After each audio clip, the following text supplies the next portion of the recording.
Hello? Hello. Hello? Howdy. Do you know that Melania Trump meme? To this campaign that you didn't. Hello? Melania. I didn't know she spoke. That famous soundbite No. of the news interview. She's just like, Hello? hello? I forgot she was even an English speaker, to be honest.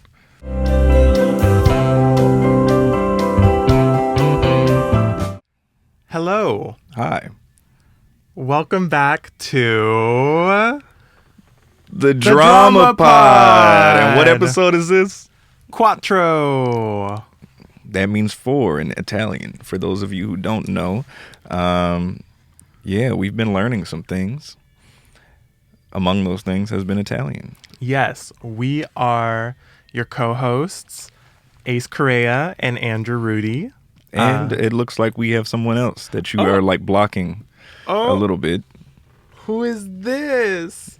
Well, I've been holding on tonight.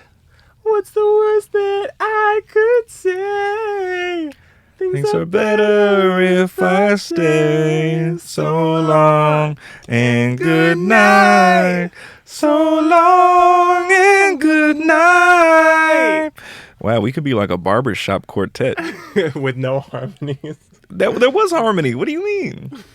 That was harmonious. That was the kind of harmonies that Fifth Harmony does. Well, we have way more than 5 harmonies here. So yes, who is this? What's her name? This is Helena from the famous My Chemical Romance music video, Helena. Wow. That's amazing. Thank you for being with us today, Helena. Yes, thank you, Helena, from coming from beyond the grave to the set of the Drama Pod. And also, thank you ahead of time for coming with me to Tampa, Florida to attend the My Chemical Romance concert, because I did take her with me. You bought a ticket for her? No. Oh, okay. I put her in my shirt pocket and went into the concert with her. Wow. You hear that? Cheat codes on how to get into a concert 2 for 1. Yeah, if your children Pockets. are small enough to fit into your pockets, by all means, try that method out. It worked for me. Okay. And she's kind of bloody. What's going on with it? That's a good question. I think whoever designed this was like, let's make Helena, but like let's also like do a hybrid of like her and the girl on the cover of 3 Cheers. Mm-hmm. So like let's like splatter her face with blood. Is she dead? Helena? Yeah. Yeah. And she was in your Tesla? I see where we're going with this. We'll save it. Yes. Where are we starting today? Well, I feel like where we always start is with August drama news. Okay. Ding ding ding ding ding ding ding ding ding ding ding ding ding ding. Ding, ding, ding, ding, ding, ding, ding. That was my attempt at a news Oh, flash. Everybody was kung fu fighting. Ding, ding, ding, ding, ding, ding, ding, ding. Okay, August drama news. What's new in the world of August drama? Nothing. This is gonna be the shortest August drama news segment, but if you're new here, then we released our first single back in August called Into the Blue, and you can continue streaming it today. It is on all streaming platforms. It is called Into the Blue by the August Drama, and we also have another single that we released for a video game called Duo Q, and the single's called You Said You Like My Eyes. So that's the news for today, is that we have music out and you can listen to it. Please check it out. We have no money, and we would appreciate it dearly if you gave us, at least 30 seconds of your time per song, multiple times a day across multiple days, to help fund more music.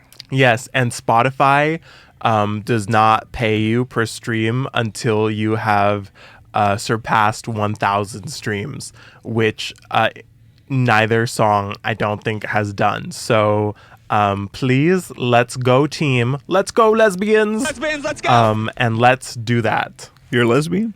No, but it's just another meme. Oh, okay. Let's go lesbians. It's okay if you are lesbian. I would treat you just the same. Maybe. Okay. Give me some time. I'll Okay. figure it out. Well, also we've been working on music too, right? The group is Yeah, we've been working on a lot of music. Yeah. So that's definitely.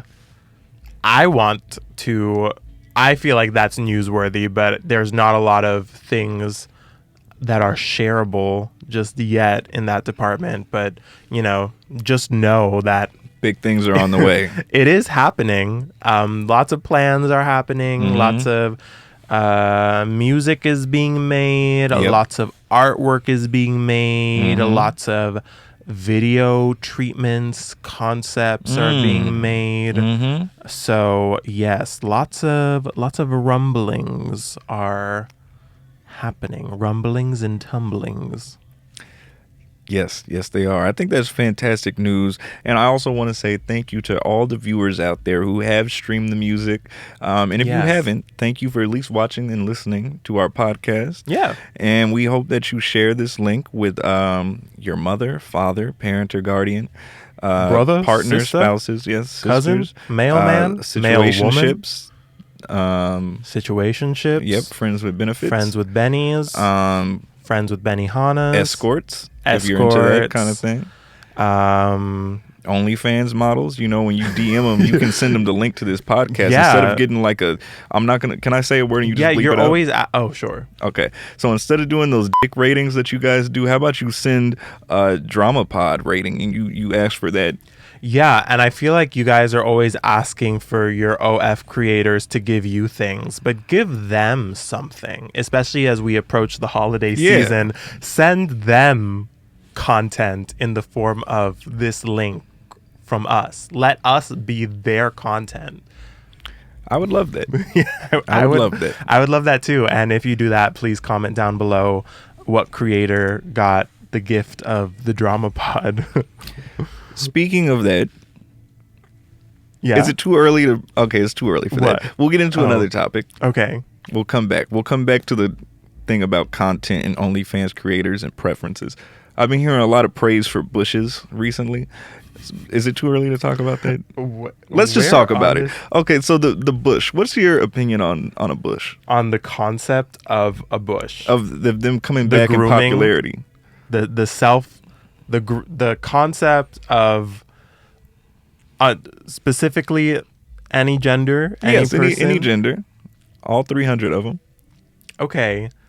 The concept of a bush, in any situation, I think as long as anything is maintained well and groomed well and looks like someone takes care of themselves, that's like a way to win me over. Okay. I feel like in any way, because I feel like in a lot of ways, like I can tell myself I have a type, but I feel like I can be persuaded in a certain way. Like I can say pretty confidently, maybe like I don't like facial hair in most circumstances.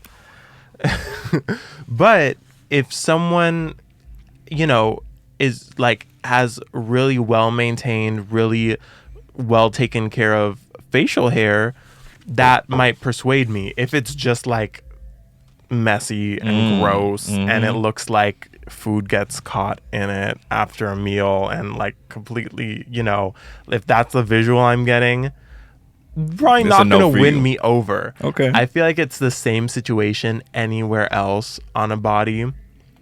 I've had conversations with people like pointed at me where they expect me to be groomed a certain way. To have the bush or to not have it? I've had expectations to not have it. I've had people tell me that they like it or prefer it, maybe in situations where maybe I don't have it. Yeah. So, I have been in both sides, both cases. Okay. So, what are you rocking right now? I'm not going to say that. Okay. That is crazy. What about yesterday? That's from my OF. Go to my OF for that. Okay, fair enough. Yeah. You heard it here. Okay. Well, yeah. But see, I've been hearing rumblings that the streets are saying that the Bush is back and not George And W. is that a recession indicator? It could be, because I think during the Great Depression, especially, they were like all the rave. Yeah, because they say like the bob haircut is a recession indicator. oh, it is. Yeah, because like, women are cutting their hair short because, it means less hair product, less stuff to use. Yeah. Is the bush a recession indicator because people can't afford grooming tools? Could be. I mean, razors are expensive. Razor blades, the pack I get is like, It sounds like a joke, but it like could legitimately be a thing. Like these trends in like grooming actually could be a recession indicator. wow, that was a really educated take. Yeah. I just wanted to could talk be. about genitals, but you're taking it in a Well, whole nother I feel direction. like I've spoken more about this than you, so take it away. I mean, well, yeah, you did speak because I'm more of a listener, but I mean, I don't mind a bush. Sometimes you want the bush because it's like Kate? it's fluffy. Kate, yeah, sometimes you want to be going up that hill and it gets all that sweat and gunk in there, and you just want to like breathe that in. But other times, like you're saying, if somebody just looks like they're a mess, then you don't know what could be hiding in there. Sometimes there's lice. I mean, I've never seen it personally, but I've heard tales. Right. Yeah. But bush is cool. Bush is cool. Smooth is cool too. Personally, most of the time I have a bush just because it's a lot of work. It's a lot of work to. I also think it's very person dependent because smooth is cool, but not at the cost of if you're gonna be like with razor burn and like cysts and stuff. And that happens to me. In that case, like please just like have a well taken care of bush. Yeah. I don't think anybody prefers all that like ingrown hair, pustule stuff that goes on when you're trying to be smooth. It's in that case just rock a well maintained hairy area. Yeah, well-maintained hairy area. And also they say sometimes if you cut the grass, the tree will look bigger. Is that the quote? I haven't heard this quote, but I mean it makes sense. Yeah, but I certainly think that if you like let it go crazy long, you're not doing yourself a favor. Yeah, especially if you're challenged in the length department. I don't think you're doing yourself a favor. Probably not. But enough about the bush. I think it's time. Was that even on the notes? I'm like, I don't even think that was anywhere on. No, it here. was. It was. You're looking at the wrong episode. That's all. But 4? Yeah. But yeah. So up next, we were going to talk about naked women. Yeah, Right? that's a good transition. Andrew's been texting me a lot about naked women. No, okay. Recently, So this came up. Ace and I were having a conversation. which is surprising that we were having a conversation. that you were texting me about naked women. No, Not actually, about- this conversation started. I was not texting you about naked women. Oh, This conversation happened because of something you said first. oh, okay, yeah. From Metal Gear Solid. Oh, yes. Ace, at this point, if you've been watching this series, I think we've talked about Metal Gear Solid every episode. Oh, wow. And that's probably not going to change. That's certainly not going to change in this episode because we've already said it. I've already said it. This time, I'm the perpetrator. Yes, you are. So Ace was telling me about a character in Metal Gear Solid that has this characteristic. We've kind of at this point like discovered Metal Gear Solid is a very it's a very kinky video game on both like the male POV side and the female POV side and the straight heteronormative side and the queer side. It just seems like it was made by a team of horny people who are like into everything across the like LGBTQ and straight spectrum. Okay. That's an interesting take. I never thought about it like that. From my point of view, I've learned about Metal Gear Solid like solely through Ace here. Yeah. So from my point of view, that's all I have seen. And so Ace was all I've seen is just pure horniness disguised into this like wartime video game. And so Tactical Ace, espionage. yeah, of course. Yeah. And so Ace was telling me about this character that I thought was really interesting, because these traits in this character I've seen in other characters in other like media stuff. And in yourself too, right? No. Like when we go back and we look at some of the early Andrew Rudy music videos. How about we and cut the suspense and we say what this character is about so people Okay. can understand. Well, the character's name is Quiet. Quiet does not speak. That's right. She just hums. She's like, a woman who doesn't speak. yeah, yeah. She doesn't speak. So great. But she's an amazing sniper. You know, the Russian army, they couldn't handle her. She was just picking them off one by one. But she has this thing where she has to like breathe through her skin through like photosynthesis. So she has to course. wear the least amount of clothes as possible. So she wears like just kind of like a bra and like some fishnet kind of things. And then like she's got her little tactical belt on, you know, and her course. sniper rifle on her back. Of course. And they tried to put clothes on her, but she just like slips out of them. Of course she can't wear Yeah, clothes. I mean, she has to breathe. She has you to know? breathe through her skin, of Yeah. course. And then there's like, you know, but she's the very woman heroic. who can't speak and has to be naked. Of Yeah. course. But she falls in love with Snake a little bit Uh-huh. because first he captures her and they have her like in a cage and stuff, but then she starts going out on missions with Snake, and then they develop a relationship, and there's like a scene where they're like splashing in the water and she takes off more clothes and she's like having a good time. So she takes off more clothes, meaning her belt. Yes, her belt, also her Great. socks and shoes. Oh, great. Yeah. That's awesome. But she's a great character, and a lot of people were, you know, there was controversy at the time, and people were like, "Oh, why is this skimpy woman like here in this game? Like, why is she being made into like, you know, an object?" But she's not, because she's like an integral part of the story. You know, she does a lot for the storyline, and for fans everywhere. She's representation because she speaks for the Navajo, mute and skin breathing community. yes, and the indigenous community because she's Navajo. Okay. Yeah. I think she's a good character. I enjoyed her thoroughly. Has the Navajo community actually come out and said, like, we really love this character representing us? I don't know, but to all our Navajo watchers out there, please comment down below and let I'm us know very what you curious. Yeah. think. Yeah. Does she look Navajo? Not really, but also, you know, she could be mixed with something else. Okay. Yeah. But she's an assassin. So I think that's kind of cool. When Ace told me about Quiet, I was like, I've seen this trope so many times before of the female character who happens to be incredibly attractive, who has to be naked because of something baked into their DNA, where they have to be naked, and it's like they just happen to be attractive. It's not their fault, but they have to be naked. And so I made a list just off the you top did? of my head. Okay. You know, just to talk about Of it. all the naked women you think about. Yes.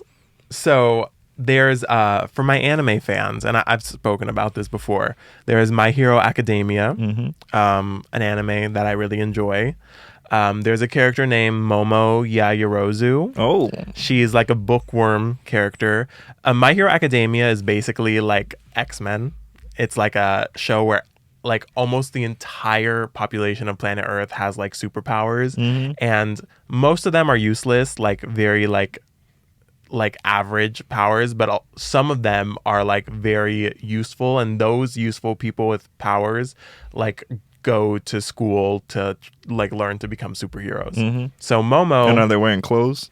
yeah, Okay. most of them. Okay. And so Momo has this quirk where she can turn the lipids in her body into objects. Oh. Like What kind of objects? any object that if she knows the chemical composition of the object, she can create it from the lipids in her body. Oh, wow. And she can metabolize it, and she basically grows it from her skin. Like it comes out of her skin. Oh, like a baby. So she's like super smart because she has learned the chemical compositions of a bunch of stuff because she has to know it. And she has to be in a super revealing outfit so that she can just generate all these objects from her body. And so that's one example where I mean, that it's makes like, sense to me.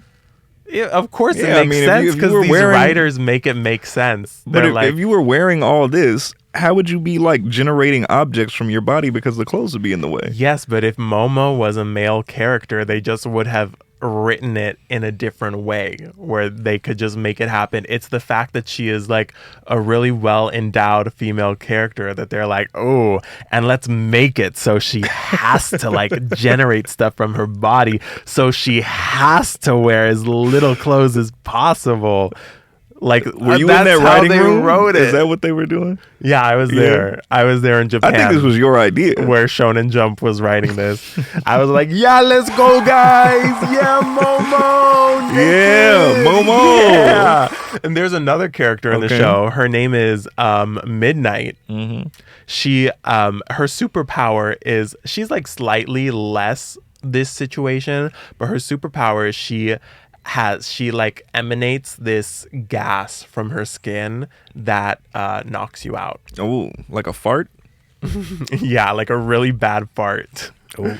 And so like her costume is also really revealing because she needs to access her skin Yeah. to like emanate this thing. And it's like those two are like the prime examples from the show of just like obviously written female characters that have powers that were only written so that they could like be very revealing. Okay. So do you like that trope? No. Oh, you don't? And Oh, shit. another example of it is Starfire from DC Comics. Okay. Starfire, I'm sure a lot more of you guys know Starfire from the Teen Titans. A lot of you guys probably know Starfire from her like Cartoon Network design. That's how I know her. Yeah, you're like, what? Starfire's not naked. Look up Starfire's comic designs, her older designs. She is in a like super revealing, like barely could be called a bathing suit design. And the justification is that Starfire gets her powers from the sun. So she needs to have as much of her skin exposed so that she can absorb the sun's powers so that she can, fight. Yeah. The only issue is that who else gets their powers from the sun is Superman. Yeah. And Superman has a costume that goes all the way up to his turtleneck. But he's wearing underwear on the outside, and like his package is kind of just hanging out there. It's like skin tight, But that's gripping a his second butt. layer. His But it's underwear like- is a second layer. But you can see everything. Everything is like busting through the outfit, so it's like it is revealing. Yeah, it's revealing, but he Yeah. still has like a full body layer. Like give my man like a thong. A thong. A thong. But imagine if Superman was like flying Imagine- around with a thong and the sweat was dripping out of the back. That would be kind of nasty. Hallelujah. The world would be a better place. Imagine how much more powerful he would be if he could absorb the sun's power, directly into his flesh with the Starfire justification. But Starfire, maybe she's not even naked. Maybe she's just wearing like Skims or something. And it just looks like that. She's just supporting small business. Kim Kardashian's small business. Yeah. She's still trying to get it off the ground. It could be. Yeah. I think you're a naked person defender. You think so? Yeah. I mean, I'm wearing clothes. I have a windbreaker. I have a shirt underneath. I have underwear, pants, Yeah, but socks, and shoes. I don't think you fit the description for most of these characters. Oh, I don't. No. I mean, yeah, I'm not a woman. Right. Yeah. So, No, I'm saying And then the other one I have written is more of an off and on situation, but Okay. it's Mystique from Marvel. What was she in? X-Men. Okay. The blue one. Yeah. Oh, yeah. Lois was Mystique in that episode of Family Guy when she was putting it down on Neil. Of course, the most famous adaptation of X-Men. Yeah, Yes, yeah. of course. So in the movies, Mystique is like completely naked. And I think the justification there is that, if she's a shapeshifter, she needs to, be naked so she can shapeshift. Yeah. And that one's like a little bit different because they like gave her like scales and stuff and she looks like a little bit more reptilian. And then in like different comics and stuff, she'll be clothed, but that's like another semi example of like let's write this character in a way that we can sort of justify her being naked. Mm-hmm. So I mean, also she just looks good. they all look good. That's the thing. Yeah. They all look good. So if you look good, why not be naked? Well, I would just try, like, why not extend that to their male counterparts? Well, because if you think about the male counterpart, not in X-Men, but in DC, Beast Boy, when you look at Beast Boy, he's Yeah, kind of like a he's never small and naked. frail, kind of like feeble looking like twink.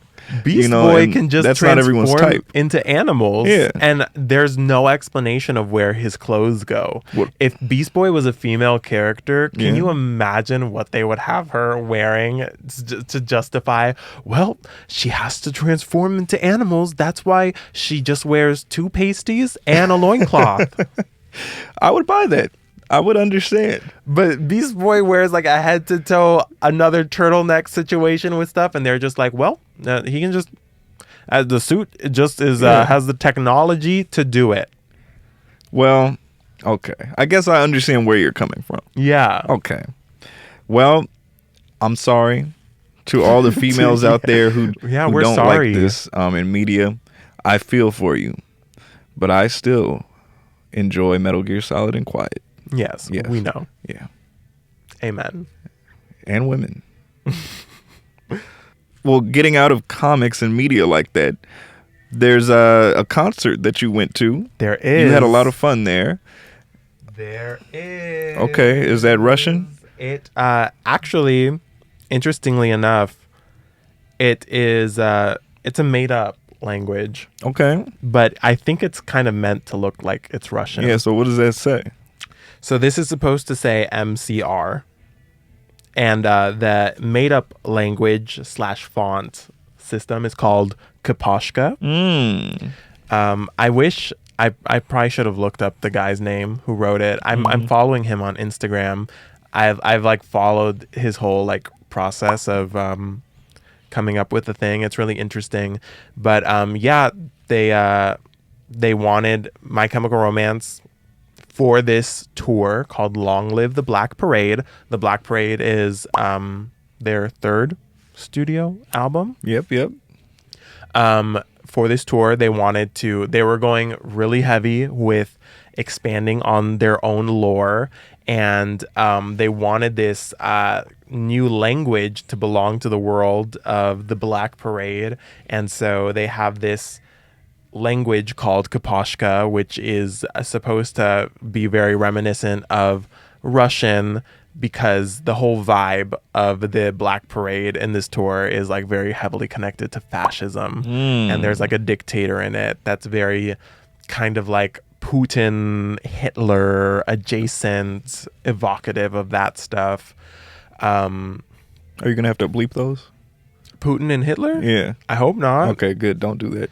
Continue. And yeah, it's really cool. So this is a shirt that I got from the merch stand. What's cool about this, so it says MCR in the made up language, and then the back of this shirt has all the tour dates on it, but it's all in Kaposhka.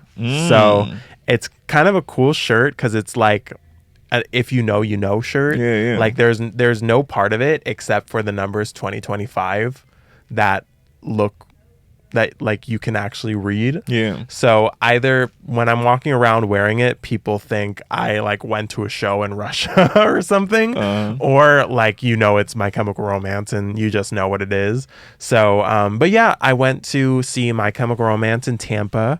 It was the weekend. They played September 13th, which was a Saturday. I flew there Friday, saw the show on Saturday, stayed there on Sunday as like a recovery day, and then flew back on Monday. Okay. Yeah. Yeah.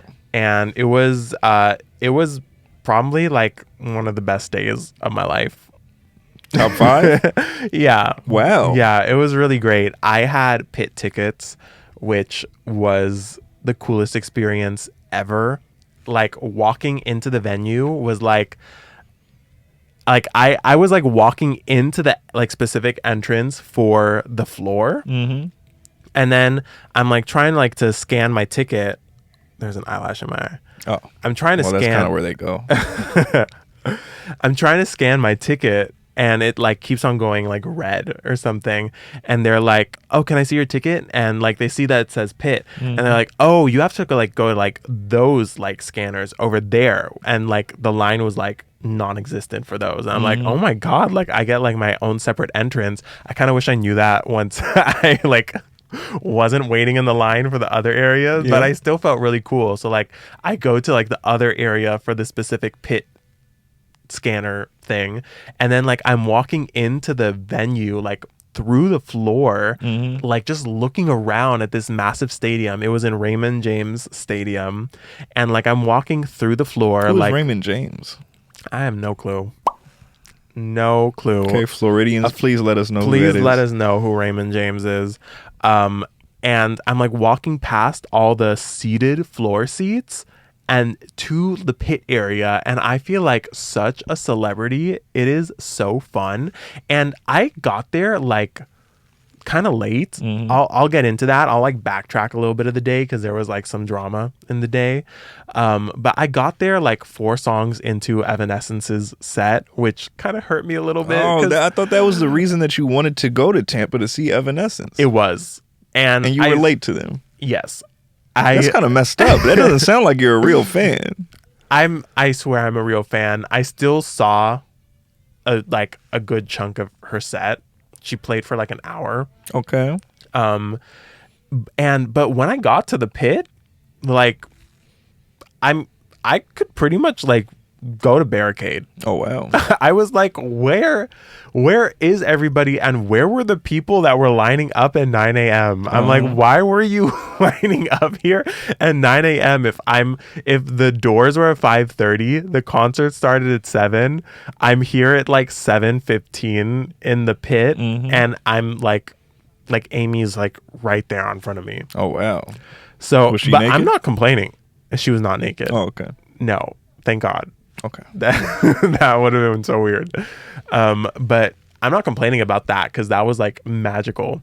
And the rest of the night was, I mean, just like amazing from there. But like just that experience of like just walking straight into the pit and like the pit having so much room in it. I feel like it might have had a lot of room because of like scalpers, unfortunately. Yeah, that's a good point. I heard someone say that and it made a lot of sense. So that's not cool. But yeah, it was such a good experience. But backtracking a little bit. Backtracking. So the day was a little bit crazy because I'm like in my hotel room.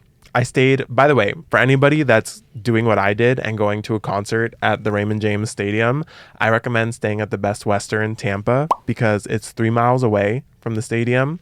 Yeah, really close. Did you walk that? I ended up walking back to the hotel. 3 miles. 3 miles. Wow. But the great thing is that it's 3 miles in a straight line. Oh, It's wow. just a Okay, straight that's line. really convenient. So if you're not like, if you don't know the area, which I didn't know the area, you just have to walk in a straight line for 3 miles. Damn. So it's great. If your phone dies and you can't use maps, it's just a straight line. Or if you're drunk. Or you're drunk, which is kind of concerning. I would not recommend that. My Best day Western. started. I was in the Best Western, Tampa. Okay. I am like looking to see when the early merch access is going to be. They say that it's going to be at 12 p.m. So I go to Raymond James Stadium to line up at 12 p.m. There's already a humongous line there already. I'm like, well, I guess this is what I am doing for the next who knows how long. It was such a SHIT show. That line, they couldn't sell merch when they wanted to because the like credit card systems were down. Oh, classic. Yeah. I don't know how true that was or not. So it was delayed and the line management was like terrible. I did not get up to the stand to buy my merch until 4 p.m. 4 p.m.? 4 p.m. I was like dizzy. I was heat exhausted because it was outdoors. Yeah. It was like a 90-degree day or something. Oh, wow. It was crazy. The like Tampa exclusive shirt sold out so quickly, like probably within the first hour of like them opening up the merch stand. Wow. So lost out on the Tampa exclusive shirt design. Everything else I wanted though, I was able to get, which was good. Okay. What were the prices like? The prices were pretty standard. Like definitely not predatory for Okay. like concert stuff. Like, what are we talking? What's the range? This hoodie, the zip up hoodie was $90. Ooh. Okay. I've seen worse. The zipper hoodies, in my experience, tend to be the most expensive. I feel like 80 to 90 is like what they tend to go for in concerts. The shirts were, I believe, $50 or $40, $40 to $50. Man, that's a little steep. I feel like it's like kind of average for this kind of show. Yeah, but in Florida, like, because the cost of living in Florida, I assume, is a little lower than California. They probably make a little less, so that's kind of messed up. I don't think they adjusted their merch prices for like the cities they were going to. Wow. I think it was the same price like throughout the whole country. Well, way to go, MCR. Like you weren't getting a bargain for anything. But And how much did you walk away with? Like, how much merch did you get? I brought everything I bought, so I'll do a haul. Oh, But okay. yeah, I got this shirt, this hoodie. Oh, wow. You're like a hot topic over here. I really wanted to leave like being with the ability to like just wear MCR shirts like for the majority of the week. This is a really cool shirt. I really wanted. Not a lot of people wanted this shirt because it was white, Yeah, which I thought was so stupid. Because like, come on, guys, that's not cool. We can like go a little bit outside of our comfort zone Yeah. and wear white. So the front says drag there, and the back has the tour dates on it. And does it have Kaposhka on the back? No, it doesn't. But it has this cool like little building design. It has like the MCR little logo in Kaposhka. So I got that. I think this one was cheaper than all the other ones. So this one might have been $40 if the other ones were $50, and the other ones were $40, then that was $30. Do you think it being white had anything to do with it being cheaper? Yeah, I think they knew it was gonna sell less. Wow. But I like love that design since I saw it on the Reddit. It looks good. I was like scared that was gonna sell out, but apparently not a lot of people wanted it. Okay, what's next? Okay, next we have this Black Parade baseball tee. So the front just says Black Parade, and then the back says My Chem 06, which I believe that's when the album came out. That is correct. So, yeah, that's just a good one. This was a little bit more impulsive. Just kind of bought that one because it looked cute. Like, normally I like getting the ones with the tour dates. Yeah. And not the other ones. But once I reached the front of the line, I was like, I just better get everything I like, because there's no way in hell I am doing this again. So yeah, I got that. And then, if you wouldn't mind holding that, Okay. this is another tour shirt. This is like, I guess, the tour poster shirt. So this has the MCR logo and the Grand Dictator on it, and then the back has all the tour dates and stuff. Yeah. Okay, that was a pretty good one. You know, honestly, I think the white one might be my favorite of the bunch. So 1, 2, 3, 4 shirts and a zip up. What about the thong? The thong. Yeah, I saw that on Reddit. The thong sold out very quickly. Oh. Yeah. Okay, well, hey, you win some, you lose some. No Evanescence merch, huh? No Evanescence merch. And I was like, after the fact, I was a little bit disappointed because I didn't see any there. But I guess somewhere in the venue there was Evanescence merch. Yeah. I think they didn't have any for the early access, but I think the merch stands during the show had their had stuff. it. Okay, that makes sense. I don't know if Evanescence had any like show specific merch though, because like why would they for one show? So they only did one on the whole tour? Yeah. Oh, okay. Yeah, that makes sense then. So I don't think I was missing that much. Okay, so you're doing all this talking about your experience with the merch, with the Yes. walking, but what about the actual music? Because Well, on Reddit, Yes. I saw so many people going crazy, and they were like, oh my God, this is the best thing ever. I saw some videos of you screaming at the top of your lungs and drowning out the entire band. Like open your eyes, leading you down into my car, where I become so numb. Where it really became Andrew Rudy opening up for MCR. No. That's No. just how That's what they were saying on Reddit about you. That's not what they were They saying. were like, on "Oh, Reddit. this dude over here is stealing the show. No. I want my money back. Can we get him kicked out of here?" I'm sure that's what some people around me were thinking. Yeah. Potentially, because I was going hard in the pit. I'll use that though as a little excuse to talk about some of my own opinions on if you're in the pit, what to expect. Okay, as in pit etiquette or like Yeah. Okay. Don't go to the pit and like expect for people to like accommodate you and like be nice and like make sure that you get, you know, a good view and like, you know, like make sure like you're all comfy and cozy and everything. Like if that's your expectation for the pit, you should get a seat. Oh my gosh. The pit is for sweat.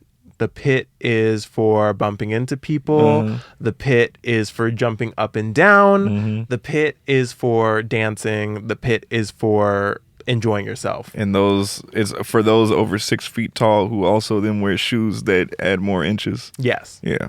The pit is not for like, I just want a non-obstructive view of the band at all times and I'm just gonna stand still in one area and expect for my view to like just be good the whole time. That's not what the pit is. Okay. So I'm just gonna say that I didn't have an experience with anyone like that, but I just know there were people like that. There are always people like that there.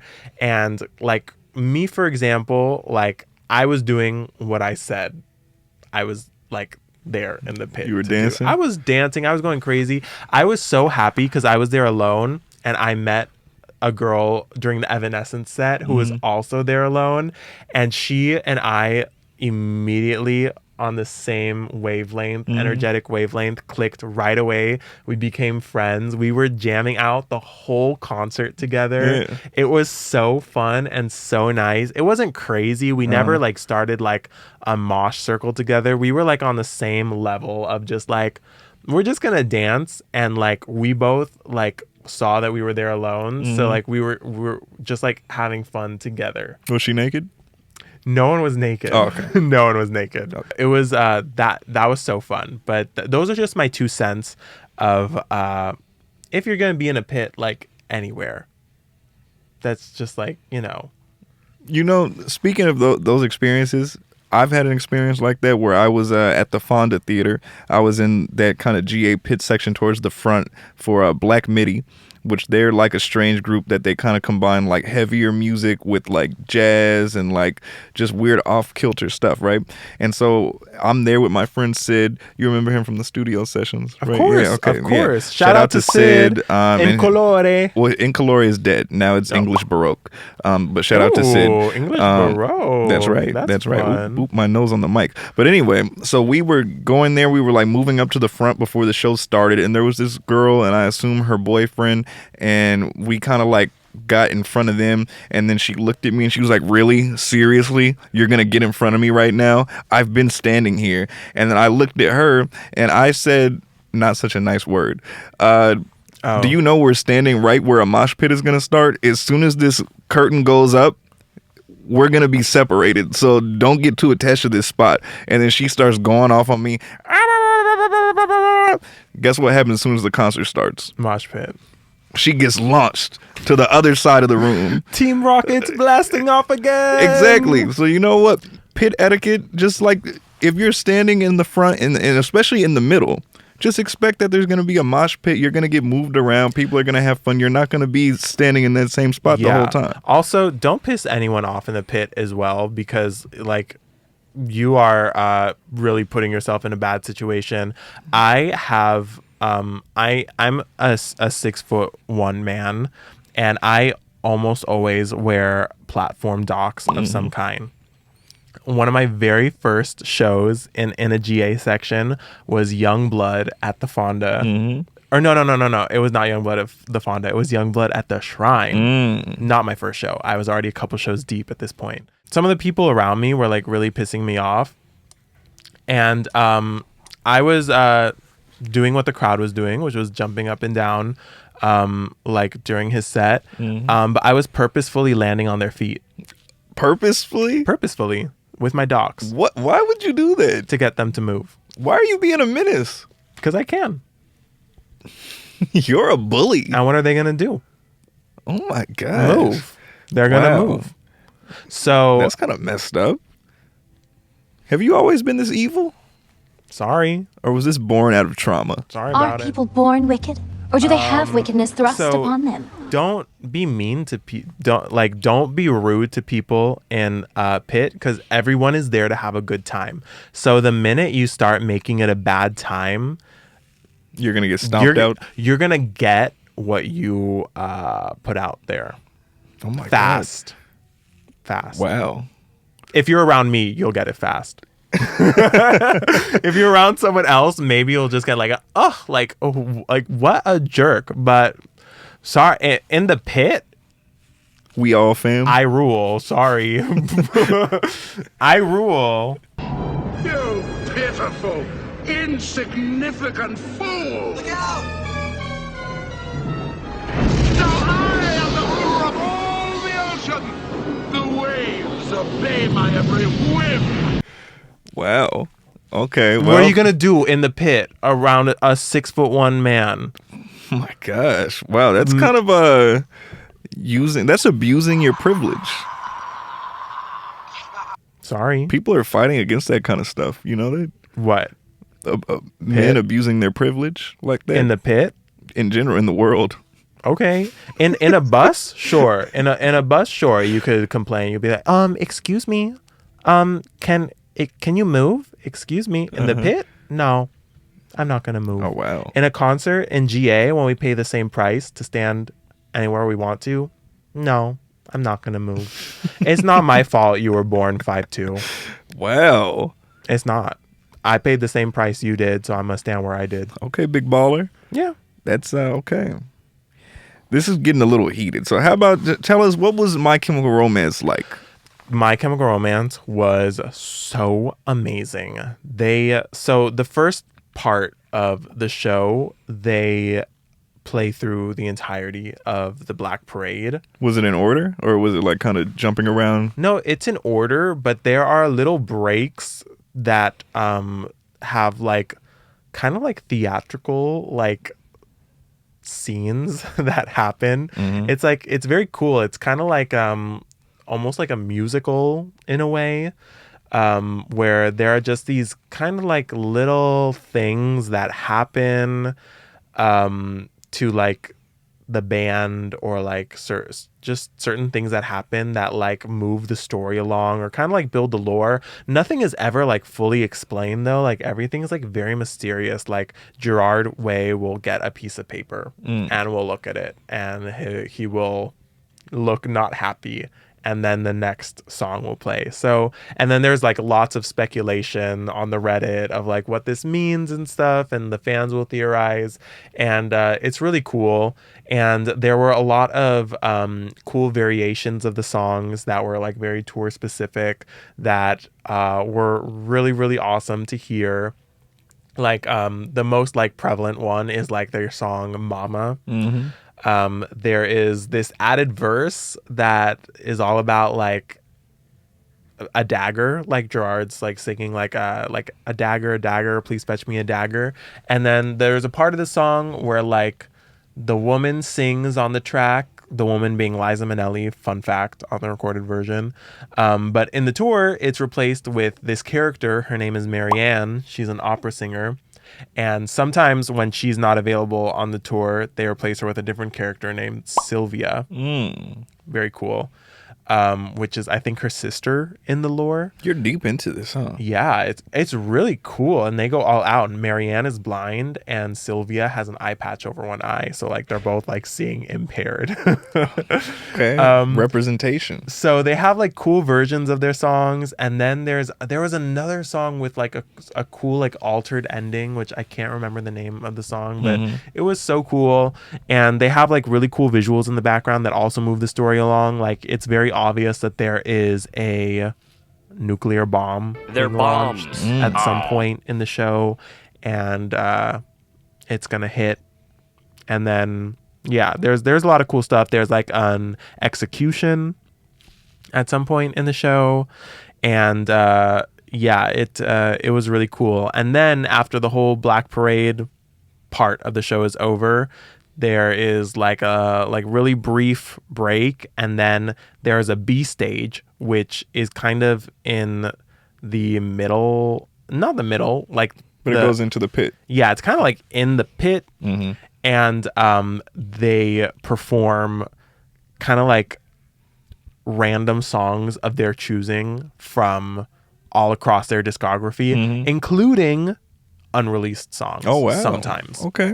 And we got really cool ones. How long was this set? Because you're talking about a lot of things going on here, and the Black Parade is over an hour, right? Yeah, the set I think was like over 2 hours. Wow. I think Okay. Yeah. Yeah. How much you pay for your ticket? Can you say that? Yeah, it was. I mean, I got really lucky, and I paid retail for mine. I think it was $240 for the pit, and there were like $60 or something of fees. So I ended up paying like $300 something for the ticket. So that's a little steep, but also it sounds like you got your money's worth with this concert through all like the visuals, the storyline, you just even being that close and being tall to like not have an obstructed view. And like Evanescence. It was so crazy. She was so good.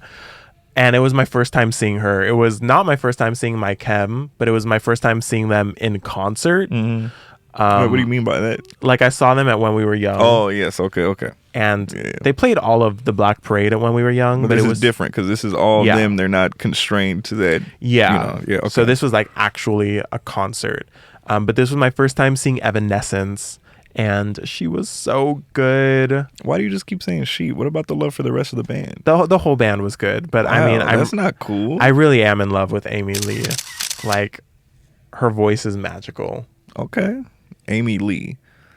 Is she Asian, or is she just like one of those white people that have an Asian last name? I think she's just one of those white people that have an Asian last name. See, that's always kind of boggled my mind when I see that, like when you see a white person, and it's always Lee.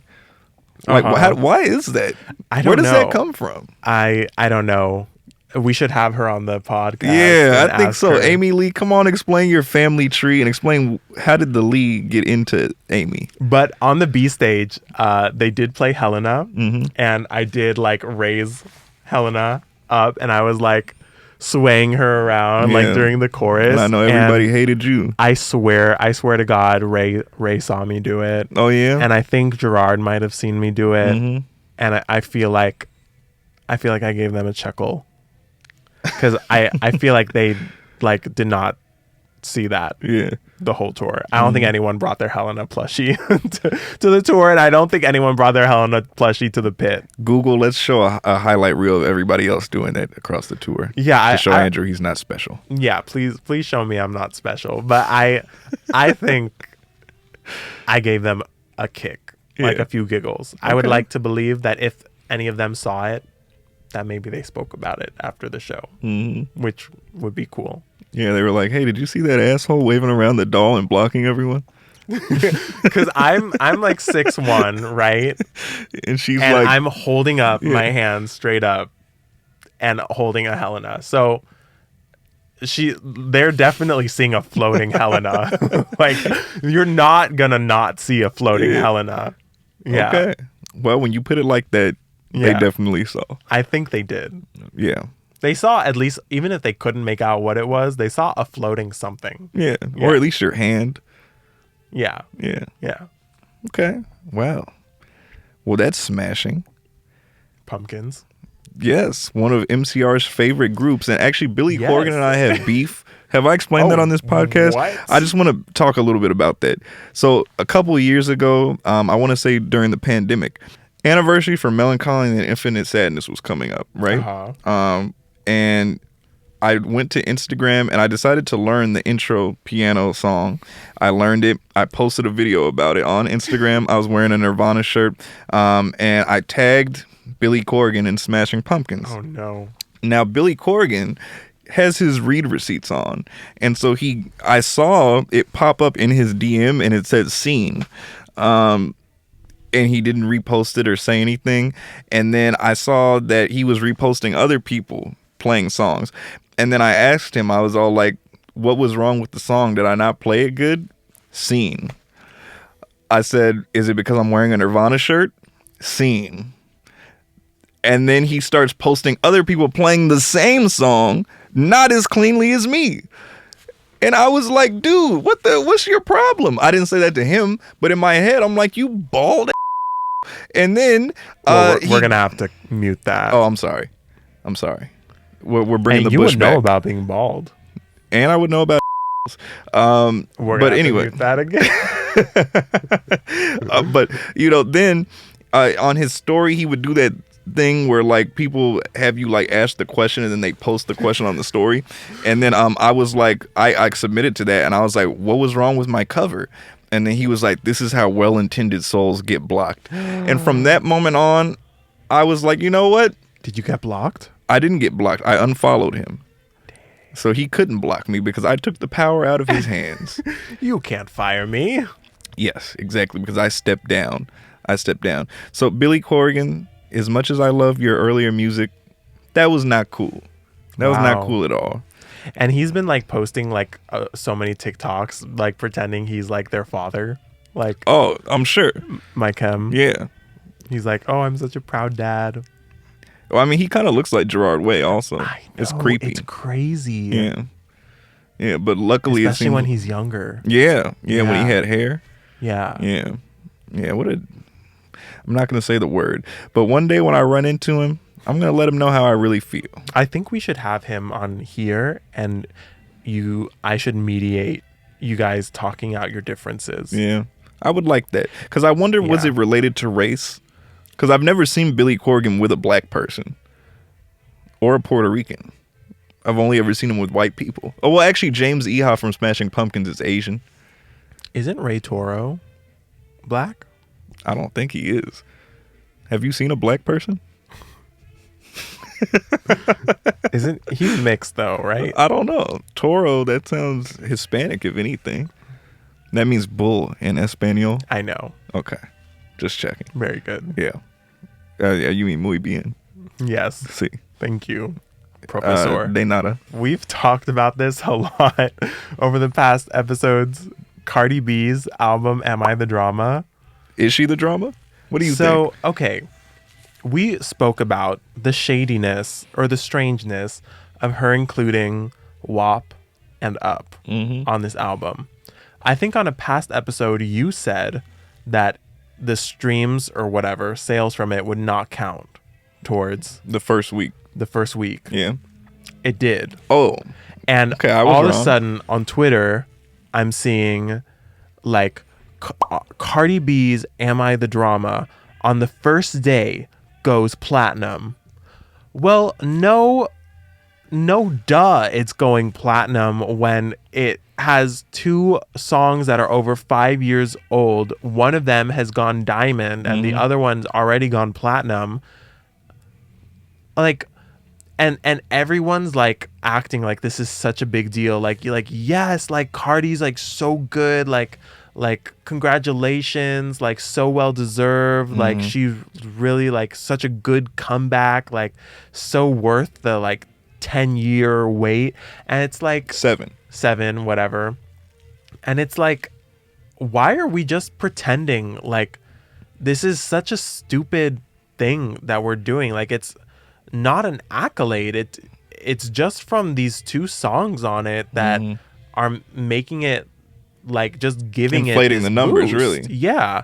So it's like, and I'm not even hating, because I listened to the album and I didn't think it was bad. I thought it was fine, but it's like, let's not pretend that the album just single-handedly went platinum. So That's a good point, because also the singles that she released, like that were the real singles to this album, I feel like didn't really move the needle that much, like probably she wanted them to. No. Like the whole Jay-Z Imaginary Players thing, people weren't really like kind of loving flopped. that. Yeah. Then there was what was the other song? Outside? Was that the other single? Yeah. That one, I know it yeah. got some buzz, but still not enough to put her at the top of the charts. And I really liked the way she was marketing it. First of all, the whole court case thing gave her such a good like leverage for like marketing this album. And the fake baby bump that turned out to be a real baby bump. the pregnancy, I mean, I don't really like looking at that like a marketing thing. So I'm not going to call that a marketing thing, Okay. but you know, it did add to the buzz. And also, like, she was doing some really cute like TikTok videos where she like literally was going out onto the streets of New York and like laying a blanket out on the street and selling her CDs Oh, for wow. like $5 to people. Yeah. And going on the subway as well, like actually on the subway and Damn. trying to like push her CDs. She was kind of like acting like broke, Yeah. but like one of those CD pushers. Yeah. But it was funny and entertaining, and like kind of like brought her down to earth and made her seem very wholesome, especially after this like court case that happened that I feel like already kind of made her look like more relatable. So I really liked her marketing push, and I was kind of rooting for her. But Is that like, relatable? Have you been in court like that?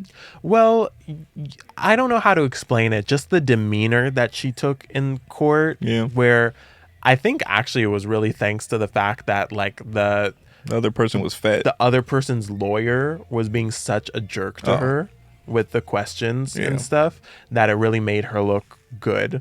So shout out to that other lawyer, you know, putting her in a really good light. But I was really rooting for her up until this whole like, yeah, congratulations, Cardi's album broke all these records, went platinum on the first day, never been seen before, broke all these charts, broke all these records. And it's like, why are we pretending? Like, everybody that actually knows about any of these metrics knows that none of this means anything. So it's like, what are we doing this for? Yeah. The fans? Just to pull one over on the fans? Because it's embarrassing to like, for her peers. All of her peers know that this doesn't mean anything. Yeah. You know, and then I hear there's her point where she was saying, oh, like, I want these singles to be on a body of work so that way when people go back, you know, to the album or they're looking up these songs, they can find it easily and it'll be on an album. My problem with that is I'm like, okay, then in that case, why not put out the album and then later on put out the deluxe version with those songs on it? Because I feel like typically that's what somebody would do. So this whole thing of putting them on there just feels like a trick to inflate the numbers. I think and not that's really artistic. That's the main thing, is it feels like a trick, which is just like, it shows like a lack of confidence, I think, in the body of work. Something I also like heard someone else say about the like album is that a lot of songs on it kind of sound like she was playing around in the studio, like just having fun on a track, which doesn't sound It's bad. not inherently a bad thing. Not inherently a bad thing, but it sounds like some of the songs kind of sound like just I don't know, maybe like they shouldn't have gone on the album. Like which one? Bodega Baddie? Or do you like that one? I honestly, I gave it one listen through, Okay. so I can't remember exact song names. Yeah. But some of them did sound very unserious, kind of like, I don't know. Again, like I was listening to it personally while I was drawing on my iPad, so I enjoyed it while I was listening to it. Yeah. But you know, some of her flows did kind of seem goofy and not in the Charming way. yeah, not in like the charming kind of like Nicki Minaj like Roman way or like the Doja Cat way. just kind of like goofy as in like, I don't know, like literally just like messing around in the studio. You know, also, I will say I gave it like kind of one quick skim.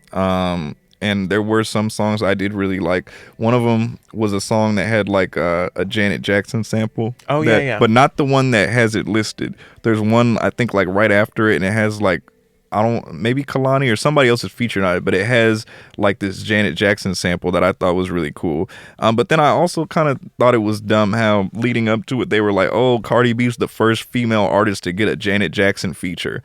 But then you listen to it and it's not a feature, it's just a sample. And it's like one of those things where like they put the sampled artist as a feature. So I was like, that's another thing where it's like they're kind of like lying to people to like trick them and like inflate her popularity in a way, her accolades. So yeah, I don't know how I feel about that. Maybe it's the record label because she's taken so long to put out something. They're trying to like keep the hype around her name. But yeah, because also when I look at her, no shade to Cardi B, but I don't really view her as somebody who's like a real serious artist. I feel like she's just a personality who like happened to get big and be able to like capitalize off of music. I know she's been making music for a while, and I remember back in like the 2010s, I would see her mixtapes pop up online when she was still like a stripper and drugging men and taking their money.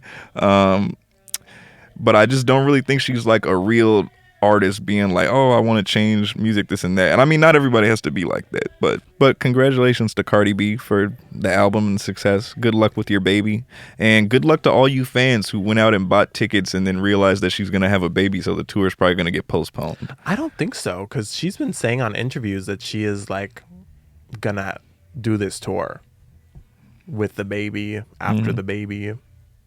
Like she's been saying that she's gonna do it. Well, she can say she's gonna do it, but that doesn't mean it's actually going to happen when the baby comes. That would be crazy, because she's really doubling down like in the interviews. Oh, yeah? Yeah. Okay. Well, we'll see what happens. Speaking of babies. Yes. I won't even say that. Oh. David. Yeah. Now, Andrew, you and I, we have some history with David. Well, let's not phrase it like that. Please. Well, Ace and I have worked the box office, selling tickets, handling the guest list at the box office, and handling the guest list for a David show. Yeah. Yeah. Preface. We did some more too. What? We did some. He had 3 shows, so you know, we helped. Was I at all 3 shows? Weren't you at 2? Was I at 2? I thought you were. Oh. But it's still just doing the box office stuff. Okay. We noticed never, some suspicious things. Well, yeah. I remember like one of the most prevalent things, you know, when you're working the box office for shows, you do a lot of people watching. Just kind of comes with the nature of the job. And certain people's fans, you know, dress a certain way. Certain like albums have certain like, you know, motifs, themes that people like to dress up in. Like none of that is new. But David, his fans were like coming in, like dressing in a lot of like blood splatters. Yeah. And they were young. He has a very young fan base, like high schoolers. Yeah. But it was like kind of disturbing. I remember we both like pointed it out, like they were just like wearing a lot of like blood splatter clothes. Mm-hmm. That's one thing we definitely noticed at the time. Yeah, and we were talking about it the whole night. And it's also interesting that his #1 song is called Romantic Homicide. And now he's got this case where they, you know, for those of you who don't know, that they found a dismembered minor in the trunk of a car that belongs to him. And now there's all this stuff emerging online about him potentially having been this girl's boyfriend. And he supposedly has songs written about her and references her in different situations. And people have been finding videos of them together, like on stream and stuff like that. I even saw someone reacting to some of his animated music videos that literally show him cutting up a girl. Oh, wow. In the music video. And there was an interview where he was talking about the lyrics in a song, and he was talking about how he has a character in his mind of like a split personality and a version of him that like does murders. Yeah. But he kept being like, "Oh, but it's in my head. It's it's in the back of my mind." I saw that one. Yeah. That's kind of freaky. Now, we still don't know if he actually did it. He did it. There's no proof, He did it. but it's not looking good at all. It is not looking good. Yeah, I heard that they have a history together, him and this girl. Like, I think they met when she was 11 and he was 16. Yeah, she has like a tattoo that says like shh, and he has the same tattoo, and like a lot of his fans have this tattoo. Yeah, it's looking really bad, and it's looking like this whole chopped up body in the Tesla that's in the tow yard while he's on tour was like something he was really hoping he could get away with. Like like being on tour would have been like the perfect alibi, because he's on tour, Which right? I believe that at first. I think a lot of people did. Like, wow, like someone stole his car and like committed a murder in it. Like, what are the chances it belonged to, David or something? I think a lot of people believed it, but like the connections, I mean, it's not looking good. for There's some David. red flags. It's all red flags. But I think it's a matter of time. It is a matter of time. I think it's interesting that he's still not like locked up or anything. Like, I know they canceled his tour. They have to like just like they can't do anything until they have like actual concrete connections. But that's why I really think it's like a matter of time. Right. I also, another interesting thing is that when I've gone on social media every day, I kind of see more people like throwing out these headlines and like saying stuff. Like, there was one where somebody was like, "Oh, David was paying the girl's family $10,000 a month to like be quiet about their relationship since they first met." And then there was like all these reposts of it, and everyone in the comments being like, "Oh, how disgusting." But I'm like, also, this page doesn't have a source, and I look it up on Google and I don't see this anywhere in any news site. And I feel like there's so much like misinformation that people just see and they're like, "Oh my God, this is terrible." And then they share it. And it's like nobody's like verifying the sources. Like, you could just go online and say anything about a celebrity and people are just going to like pass it around. Yeah. I don't believe that one bit that he was paying the family. I do think it's like so sad that this girl was missing for a year and nothing came of it.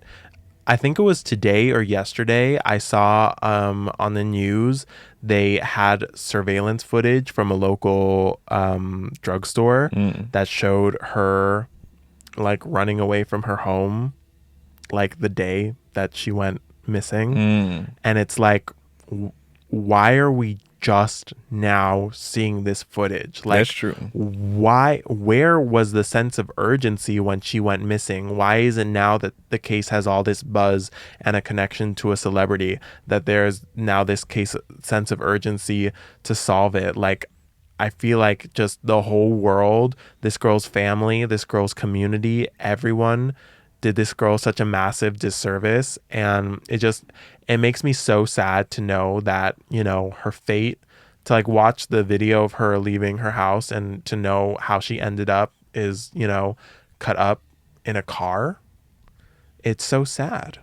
Yeah. I mean, it really is awful. I mean, I think this kind of ties into the whole thing of like back when we were younger, and even now when they tell you like don't talk to strangers on the internet and like don't give out your personal information, and for like the parents to put, just more attention on like who their kids are talking to online, because I think they met online. Yeah, and like just like a PSA to like don't get don't get so caught up in like the like illusion and fantasy of fame, in any situation, whether like someone's famous or not. Like, the tactic is always to try to isolate you and to try to make you feel safe with only this one person, so they're the only person you ever want to be with and maybe run away to. So she was just a kid. So, a lot of ways she just, got tricked into falling for this. And that's why I feel like she got let down in a lot of ways. It was up to a lot of the adults around her to, teach her and everyone else around her to look out for these signs. Yeah, and also I saw in a news article that she had actually run away, I think 2 other times. Yeah, I but saw they that. got her back. So I mean, I feel like that's even worse, that like she had a history of like going away and not more attention was able to be put on this. I mean, again, we don't know what her family was doing and maybe the steps they took. It could have just been like just an accident. And her sister actually went looking for her. Oh, wow. The day that the surveillance footage came out, her sister went looking for her because in that news story they said she had gone to the drugstore to ask if he had seen her. So I don't know what specifically came of that, but I know that at least her sister was still concerned about her whereabouts. Yeah. So yeah. Well, rest in peace to Celeste, and hopefully this case can get solved soon, because if David is really out here doing this, he should for sure be locked up. Yeah. Not see the light of day. It's also interesting because they're saying that his streams are way up right now. Of course, because everyone, unfortunately, like people like want to get into the mind of a killer, and people are like, especially because so many people are like, wow, like there are so many signs of it in his music. Of course, everyone's going to go to his music to look for those signs.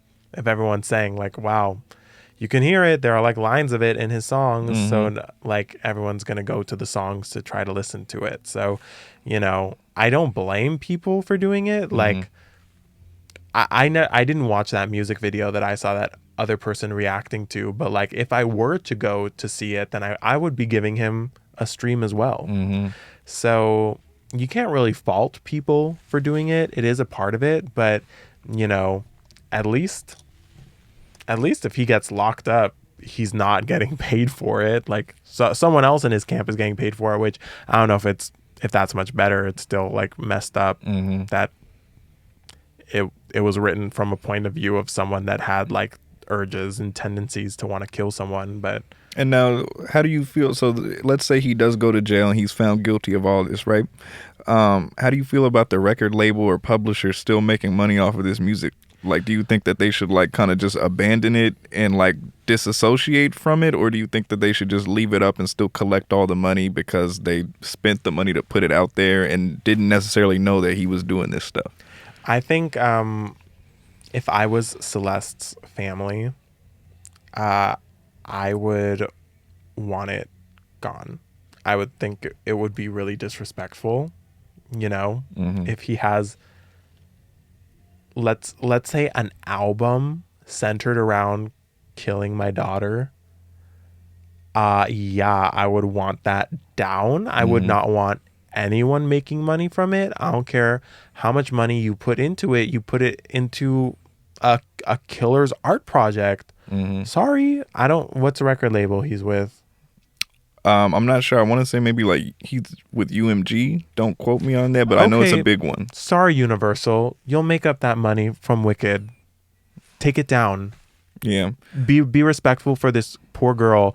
She never got to see 20 years old. You'll survive if it's in poor taste to leave something like this up.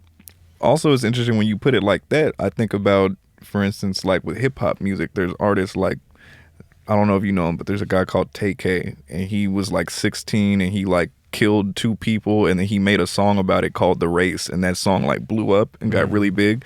And like stuff like that is still up. And technically it's like a murder, and there's art that's being like showcasing this murder and making music off of it, and of course the family is grieving, but like it's still a song that people like and go back to. So do you kind of feel the same way about stuff like that? Yeah, I mean, I just think it is messed up. I think I know there are people that will defend it, saying art is art, and blah blah blah, and they'll use a lot of things. Like the first thing that comes to my mind is I know there's like a famous painter that a lot of people suspect killed a lot of women. he like painted like ballerinas and the women in really strange ways, and a lot of people think that he killed women. And so I feel like people would like use that as an example. But I don't know, in my eyes, like if I'm just putting myself in the shoes of her family, I would not want that song up. And as the record label, would you listen if the family was like trying to get you to pull it down, or do you think like would you be like, oh no, business? Well, record labels are awful and evil. So like I would expect for them to defend the song. I would hope that someone in charge has a daughter and has a heart enough to take it down.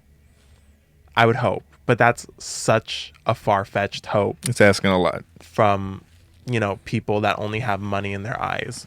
So, you know, I really don't know, because I think those people look at this and they see an opportunity like this, and they see, you know, an opportunity to make even more money from these songs with David out of the picture, because he won't be collecting money on the songs. That's true. So they can collect more money from the songs, and they're looking down the line and they're looking at anniversary box sets, and oh my god, Or even when they make a Hulu documentary, you know they're gonna have the music in the sync documentary. licensing, they'll get people to cover this song. These will be classics. Oh my god, it's so messed up.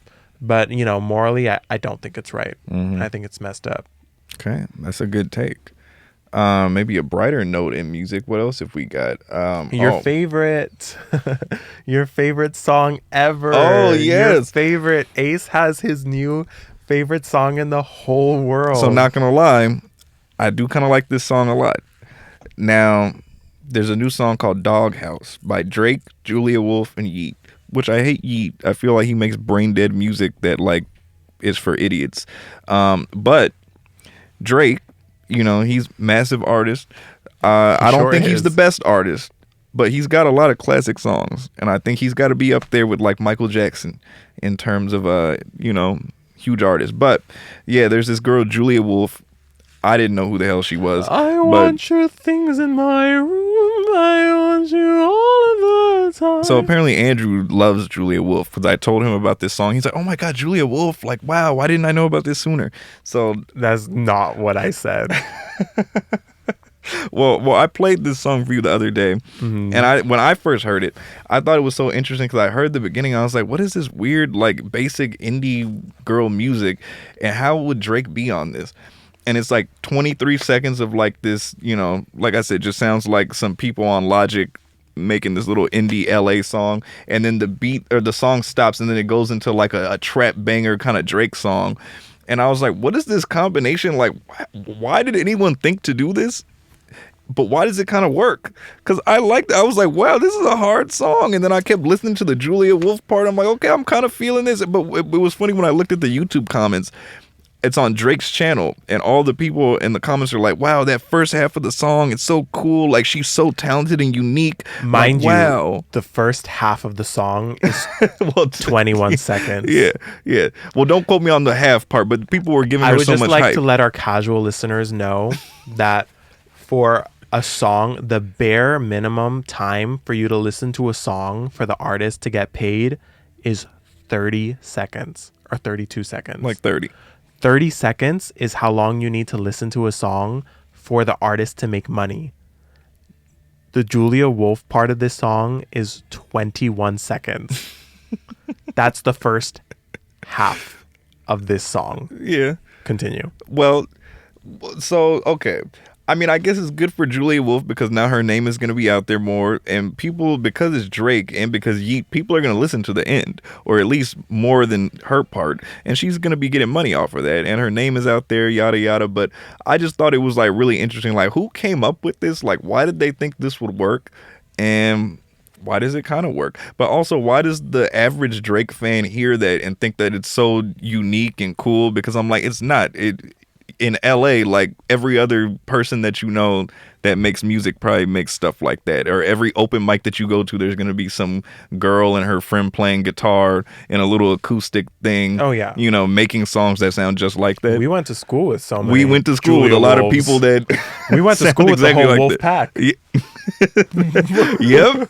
Yeah. Yeah. So, you know, it's just interesting what people are impressed with when they're maybe not necessarily like into genres other than just one or two, Yeah. you know? So, yeah. But I like the song. I think it's cool. I think it's so bad. There is literally the Julia Wolf part of the song sounds nothing like the Drake part of the song. It just abruptly shifts. It sounds like someone is just switching songs on aux in a car. I wouldn't be surprised if Julia had her part recorded completely having nothing to do with Drake, and Drake had his song recorded having nothing to do with Julia, and they just literally combined them and like did not even bother trying to like put a transition or anything. It just hard cuts into the other part of the song and has like absolutely no like intersection creatively way of combining it. Julia never comes back with backing vocals in the Drake section.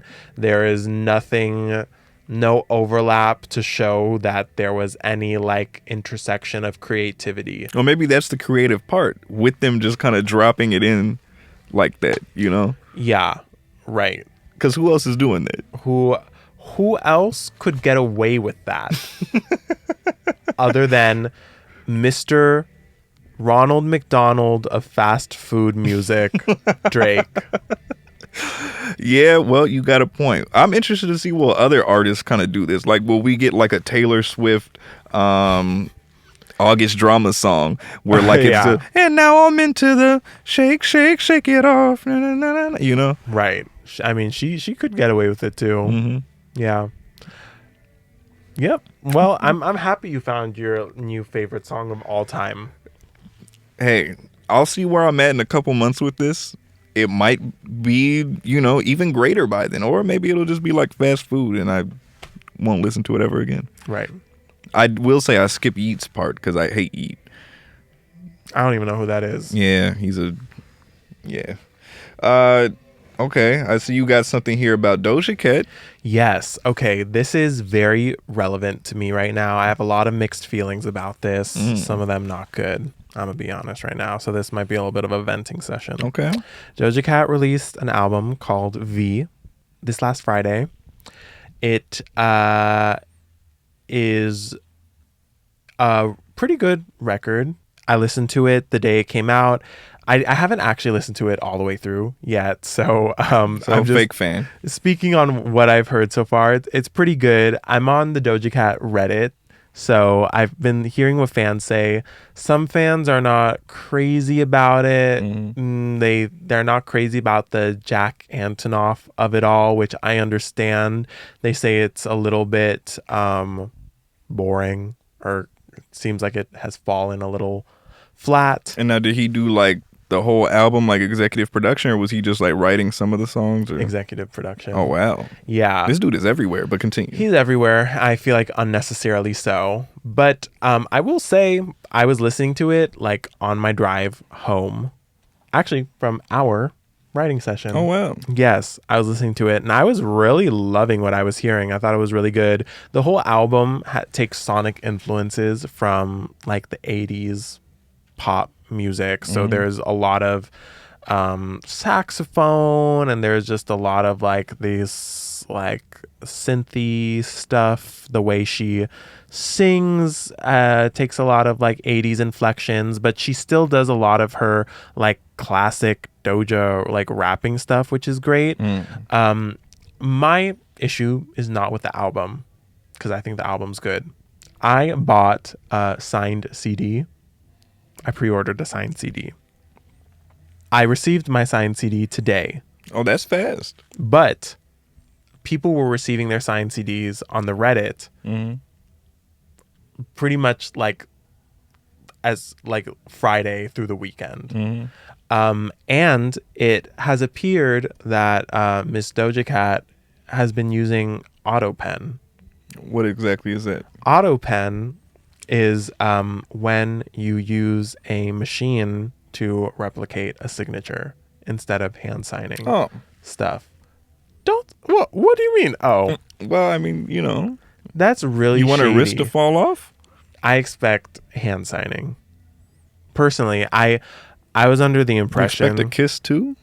Oh, I was under the. Do you, when you buy a signed CD, don't you expect I'm just it trying to to be make you hand mad. signed? I'm just trying to make you mad. I agree. I agree. I thought when I was purchasing it that it was hand signed. I paid $17 for it retail, and then after shipping it and everything, like $30. So, yeah, a lot of money. And my justification was that I really like Doja Cat, and it is not my first Doja Cat CD, but it will be my first Doja Cat signed CD.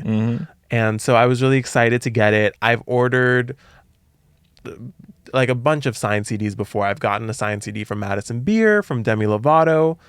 I always gotten it. The signature is always obviously like hand signed. This one, I actually brought it. Oh, okay. Yeah, let's check it out. Yeah.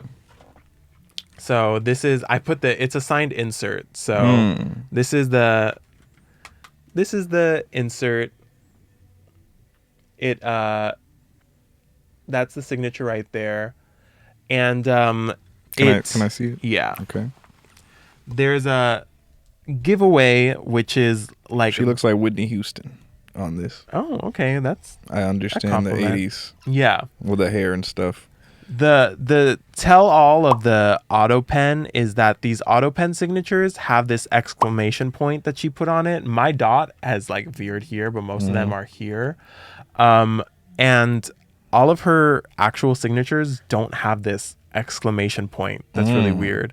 Also, auto pen tends to be like really squiggly because the machine just doesn't have the like swiftness that a hand has when it's signing. I don't know if you can see, mine doesn't look super squiggly, but I feel like you can kind of see the squiggles. Like it does not look like a hand sign that. I don't know. It's kind of hard to tell. I'm pretty sure this is auto penned. There are a few pictures of her. She signed a few of them on live, like signing inserts, which I also feel was very deceptive, given the fact that most of them are auto pen. And her signature that she showed on live looks nothing like these. Oh. Another red flag that these are auto pen is that they went back in stock, which almost never happens in my experience with signed CDs. They usually go on pre-order for a signed CD and then they go out of stock and they don't come back in stock because the artist sign, like there's just a set amount that the artist is going to sign and they usually don't sign more. These went back in stock, which is like a red flag. And apparently, according to the Reddit, this is a common thing with RCA. Apparently RCA does auto pen a lot. They did it with Tate McRae and a K-pop, one of the K-pop artists that went solo. I'm forgetting her name, Rose, I think. Right. So pretty disappointing. That's my controversy I'm going to point out for this. Probably would not have bought it if I had known that it was going to be auto penned as like a Doja Cat fan and a CD collector. Yeah. Well, I can see why that's disappointing. I mean, it just kind of seems like that's just another case of a business trying to save money, trying to cut, costs maybe, and also maybe save her fatigue. Maybe she really didn't even want to do this, but they were like, "Hey, we need some more money." Well, I mean, if they didn't want Doja Cat getting fatigued, they just should not have sold it. Yeah, or really do a limited run. But I mean, that's less. Or money. they should have like put it somewhere in like the small print or something of the description that like this would be what it is, because I feel like it is really deceptive to like put that it's like a signed CD. Has she said anything about it, or she's just kind of ignoring it? She's ignoring it. I'd be surprised if she speaks up about it, but yeah, so far I've seen on the Reddit people that have like contacted customer support about this, like wanting to return it, have pretty much been like lied to. They're like, no, it's real. And then when they like press harder, they just get ignored. Well, I guess there's no proof that they did this, so yeah. So it's just shady. So that's not cool. So What about the music? Is it good? the music's good. Okay. Yeah. Okay. Well, shout out to Doja Cat. Shout out to and her Doja auto Cat. pin. Yeah, that's probably gonna be my last time buying a signed CD from Doja Cat. I don't recommend anyone buy anything signed from Doja Cat or any RCA signed artist anytime soon, because it'll probably be signed by a machine. Well, if you really think about it, aren't we all just machines? No. No. No. Your body is not a machine that turns iced coffee to urine. Well, I would have rather it be signed by the machine that is Doja Cat Oh, okay. and not some mechanical machine that. Doja Cat, the person, not the entity. Right. Okay. Yeah. Okay. Not the Well, LLC. That's fair. Yeah. I see you have Gorillas. Yes. So Gorillaz just announced a whole lot of stuff. Gorillaz announced a tour. It's like, I think only a like UK tour though, like a UK and Europe tour. They also announced an album that is coming out, I think, in March, and already released a single called The Happy Dictator. So really cool. I love the Gorillaz. They are a big concept band, concept album group. So like all of their albums have like constant storyline that they tell, which I also am trying to do. So love that. And this one's going to be a continuation of that.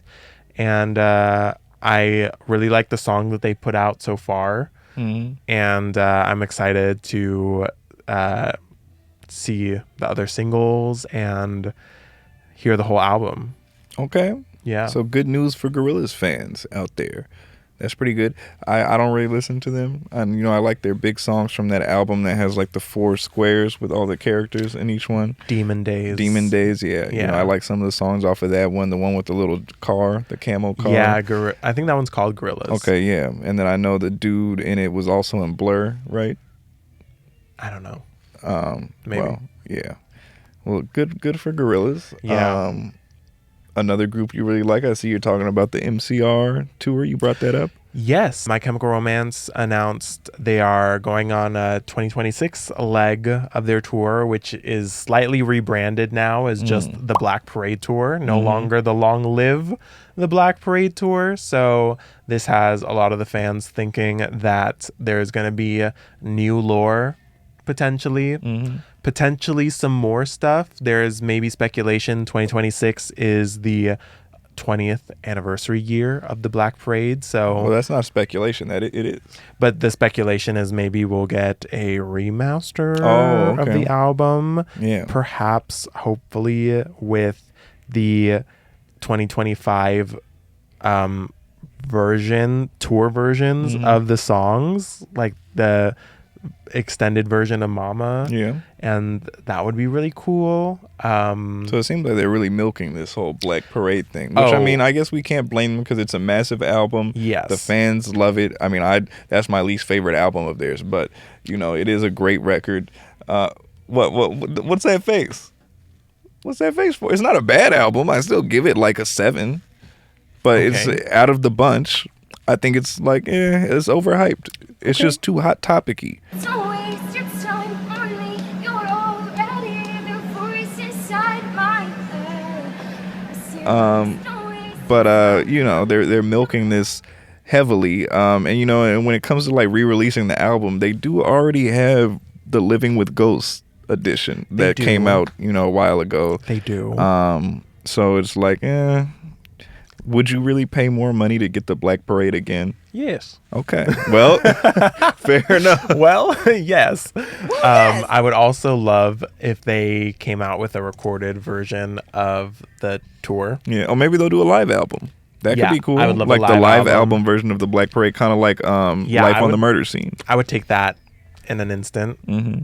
And anything that has to do with the tour, like either a documentary or like a recorded version, like a visual recorded version, or live album. Yeah. I would love that. I did not get tickets for the Hollywood Bowl shows for LA because I just Spend all the money on merch.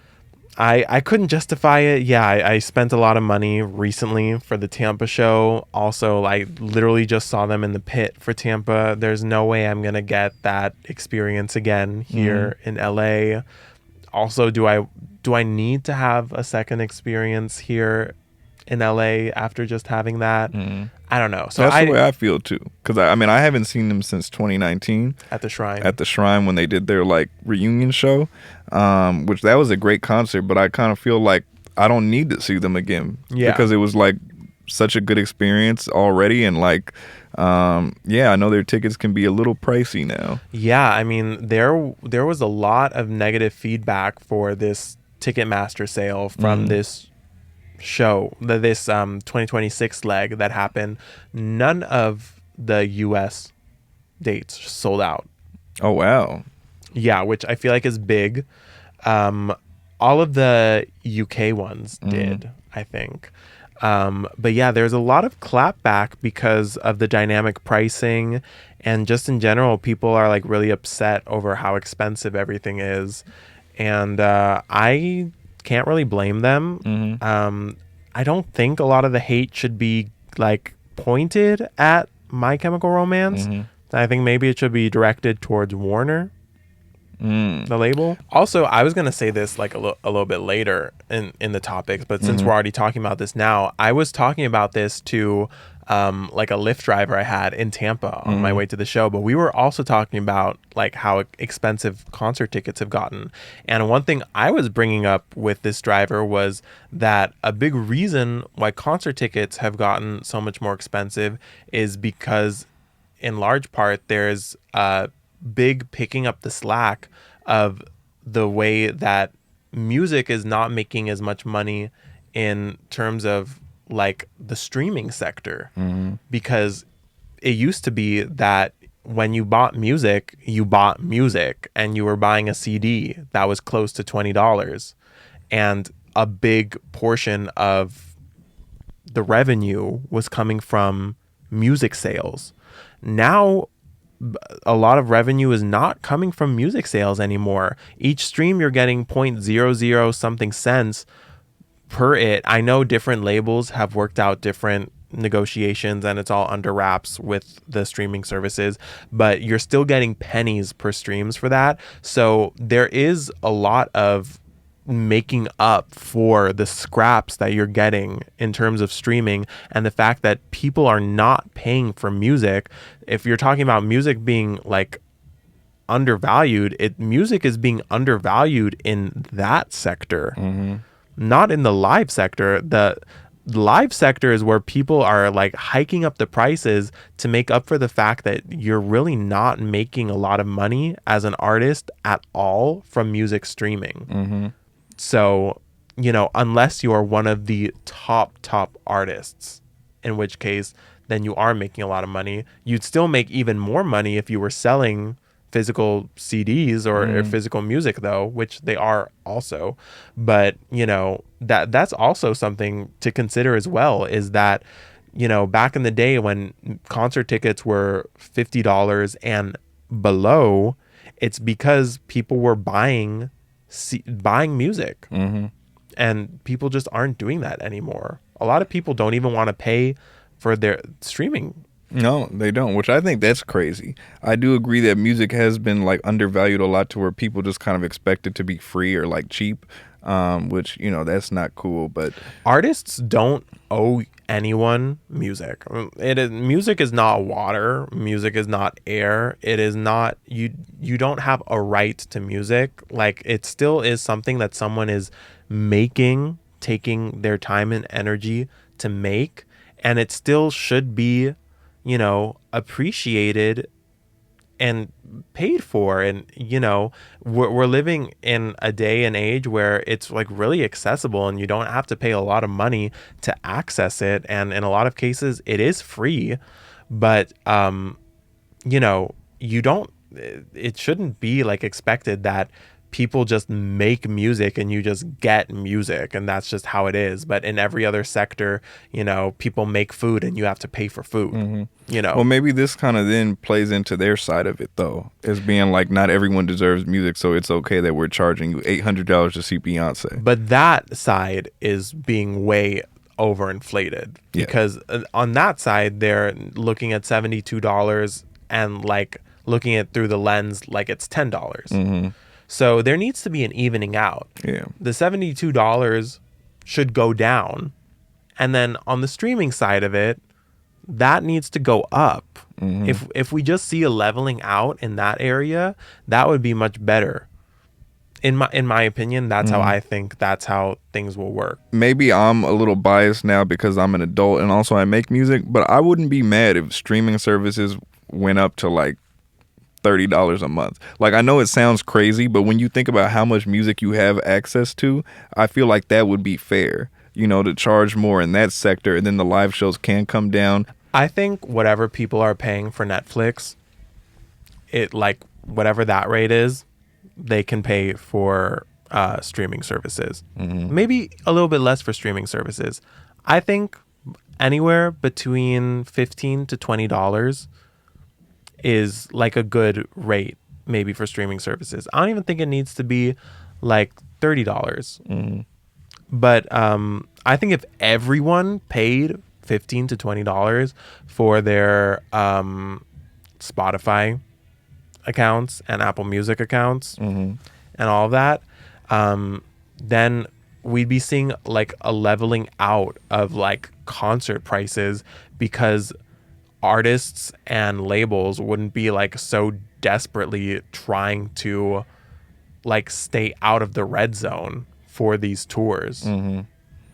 Yeah. I mean, I also think that honestly that would be good because it would make streaming music just have more value to listeners, and people would just like, I feel like, pay attention to things more and not just consume it like fast food. And it would hopefully get to a place closer like when people just had to buy music, and even if an album wasn't the best thing in the world, you would listen to it until you like it, or you would find things to like about it because you spent your hard-earned money on that and you just keep listening to it, you know. But I will say this, nothing will ever beat actually owning CD or vinyl. Oh, yeah. Because your favorite artist can replace the audio of your favorite song whenever they feel like it.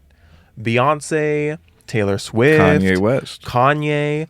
Today, right now, they can put out a song and any one random word or line tomorrow can become like super insensitive, and they can just right underneath all of our noses replace the track and replace that word, and all of a sudden it's different. And if you have the CD, the vinyl or something, you don't ever have to worry about that. You don't ever have to worry about them going in and changing the mix, changing a word, changing something they didn't like, taking out a name, taking this out, putting this in. Those are things they do all the time, especially these artists that are trying to crank out music super fast, and they put out on day one an unfinished mix, and then on week 2 they actually put out the final mix.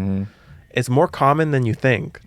You know, and it's funny because, you know, one of my favorite artists is Kanye West for the music, and he was kind of the first person to like make that popular because he put out his album The Life of Pablo, and that was like the first major album to only be on streaming, and he put it out first and it was like really unfinished and there was like stuff that just sounded off, and then like he just kept like replacing that album until finally, yeah. And I remember that was like controversial, and at the time I was like, you can't do that, like that's not cool.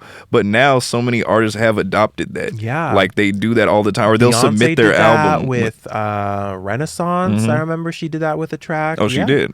Yeah, and it was like something really subtle, but it's like, you know, everyone's just trying to like get it in by the release date, and people are getting a little bit lazy because they know that they can just replace the track.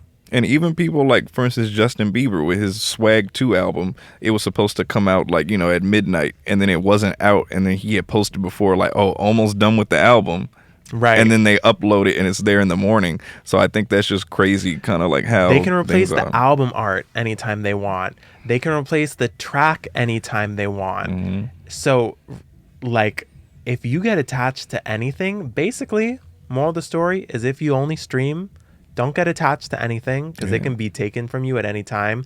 The best thing for you to do if you're really a music lover is really to just buy the CD or the vinyl. You'll be supporting the artist way more, whether it's a small artist like the August Drama or whether it's a big artist like Taylor Swift. You'll still be supporting them way more than streaming. And you'll know that that version of the album, you'll have it forever. No one's going to take it from you and no one can replace the tracks on it. Now, going off of that, I had a topic. I know we kind of spoke about this the last episode, but there was Taylor Swift, and she was putting out all those different versions of her new album. And then there were people who were saying, like, that's really insensitive with, like, the economy right now. And then she's over here just, like, telling her fans, like, oh, keep buying this album over and over. Yeah. And I thought that was interesting because on one hand, I'm like, well, nobody's, like, forcing her fans at gunpoint to buy this music. They want to do it, and they are going to do it. So is it insensitive of her, or is it just her being smart and just putting her art out there and saying, hey, if you want it, get it? She came out with an interview actually Oh, she after did? the fact where I just thought I'll like answer that, but I just wanted to talk about the interview because I thought the way she was phrasing it was just so just like aggravating because she's talking about all these variants, but she's talking about how much she loved the photo shoot that she did for this album, and she's just like, I just had to share all the photos that we took for this with my fans because I was just so in love with this that, like, how could I not share them with you guys? So the photo shoot that we did with Mert and Marcus was so extraordinary, and I was so happy with it that I just wanted the fans to have as many images from this sort of world, this album era, as possible. And I'm like watching this and I'm like, girl, you didn't share anything. You sold all these. You didn't share anything. You share stuff in an Instagram post. You sold these as 72-hour only variants. You pressured them in like a time frame to buy it. And you sold them these things in the form of like vinyl covers. Like, what are you talking about that like you love these pictures so much that you just wanted to share them with your fans? And then she's like here talking about as well like the packaging. She's like she was like, yeah, I just really wanted to like do like a really like glossy packaging to like highlight the life of a showgirl. We chose this really high gloss finish, which I've never done before, and I think it looks so cool. I think, you know, we wanted this album to feel like really luxurious, and kind of as a nod to the luxury that a showgirl puts on when she's on stage. Meanwhile, like in the quick change room, she's like, maybe that's just me, I don't know. And it's like, what are you doing? Like talking about the packaging, like this is so ridiculous. But anyways, back to what you were saying. Like, yes, she'll make a bunch of variants and the fans will collect a bunch of variants, but I still think it's extremely predatory because if she doesn't make as many variants, then the fans won't get as many variants. I kind of like, similar to this, I was watching a video of this creator. He was showing his Gorillas collection. Like, he has a very in-depth, kind of like, dare I say, like complete Gorillas collection, which includes like all these variants of their CDs. And a lot of them kind of like look identical, but are just like so subtly different. And it makes you think, like, if they didn't put out these like super tiny differences, he wouldn't get them. So it's like, yeah, if you put it out, they'll get it. Yeah. But if you don't put it out, they won't get it. So maybe we be a little bit more tasteful and a little bit more considerate with what we're putting out. We don't have to put out all 16 pictures. We can put out maybe get 16 down to 8, and then, you know, have the rest of the pictures be in the little gatefold. Yeah. What's wrong with that? Which I agree, but then thinking about it from a record label perspective, Of course. They're going to want to make a bunch of money. And they're Yeah. like, how can we recoup more? Oh, I know. Let's sell all these instead of giving them these pictures all together in the booklet for the one vinyl. Let's just make a bunch of different ones, and people will go out and buy it because you're Taylor Swift. Well, yeah, but I mean, It's messed up, though. Along those lines as well, she's Taylor Swift, and if anyone has the power to say no to that, it's her. Well, she's got to pay for a ring for Travis Kelce. So Yeah, I'm sure that won't be cheap. She's got to get her baby a diamond ring. I'm just saying, if people love to say, you know, that she has so much power to do things, and you know, she has all this power to make a difference, and look at what she's done and what she can do, and blah blah blah blah blah. So it's like, well, then let's see her make the difference, and you know, not put out all these stupid variants. Like, we get it, the pictures are beautiful, you're proud of your work, blah blah blah, but you don't have to like be that predatory towards your fans. Good point. Okay, let's get off of Taylor Swift. What else have we got here? Let's see. In music, Bad Bunny halftime show. Bad Bunny halftime. Is he really show. doing the halftime show? He is. Which first I thought it was interesting because he was saying on his tour, was it a tour? But he did all those shows in Puerto Rico, and they made like millions and millions of dollars, and it was like breaking all these records and stuff. Everybody was going crazy for it, but he said he wasn't going to do any dates in like the mainland United States because he was, you know, worried about like ICE raids and like having a big Latino, you know, fan base. Right. But then now he's doing the Super Bowl, the biggest show concert in the United States, which I found that to be really interesting. But also it's like, you know, can you blame him? Because I don't think there's been another Puerto Rican artist to do what he's done and like, get all this attention in a short amount of time. And like, he's doing a lot for the is he doing it to like make a stance, do you think? Like to send a message?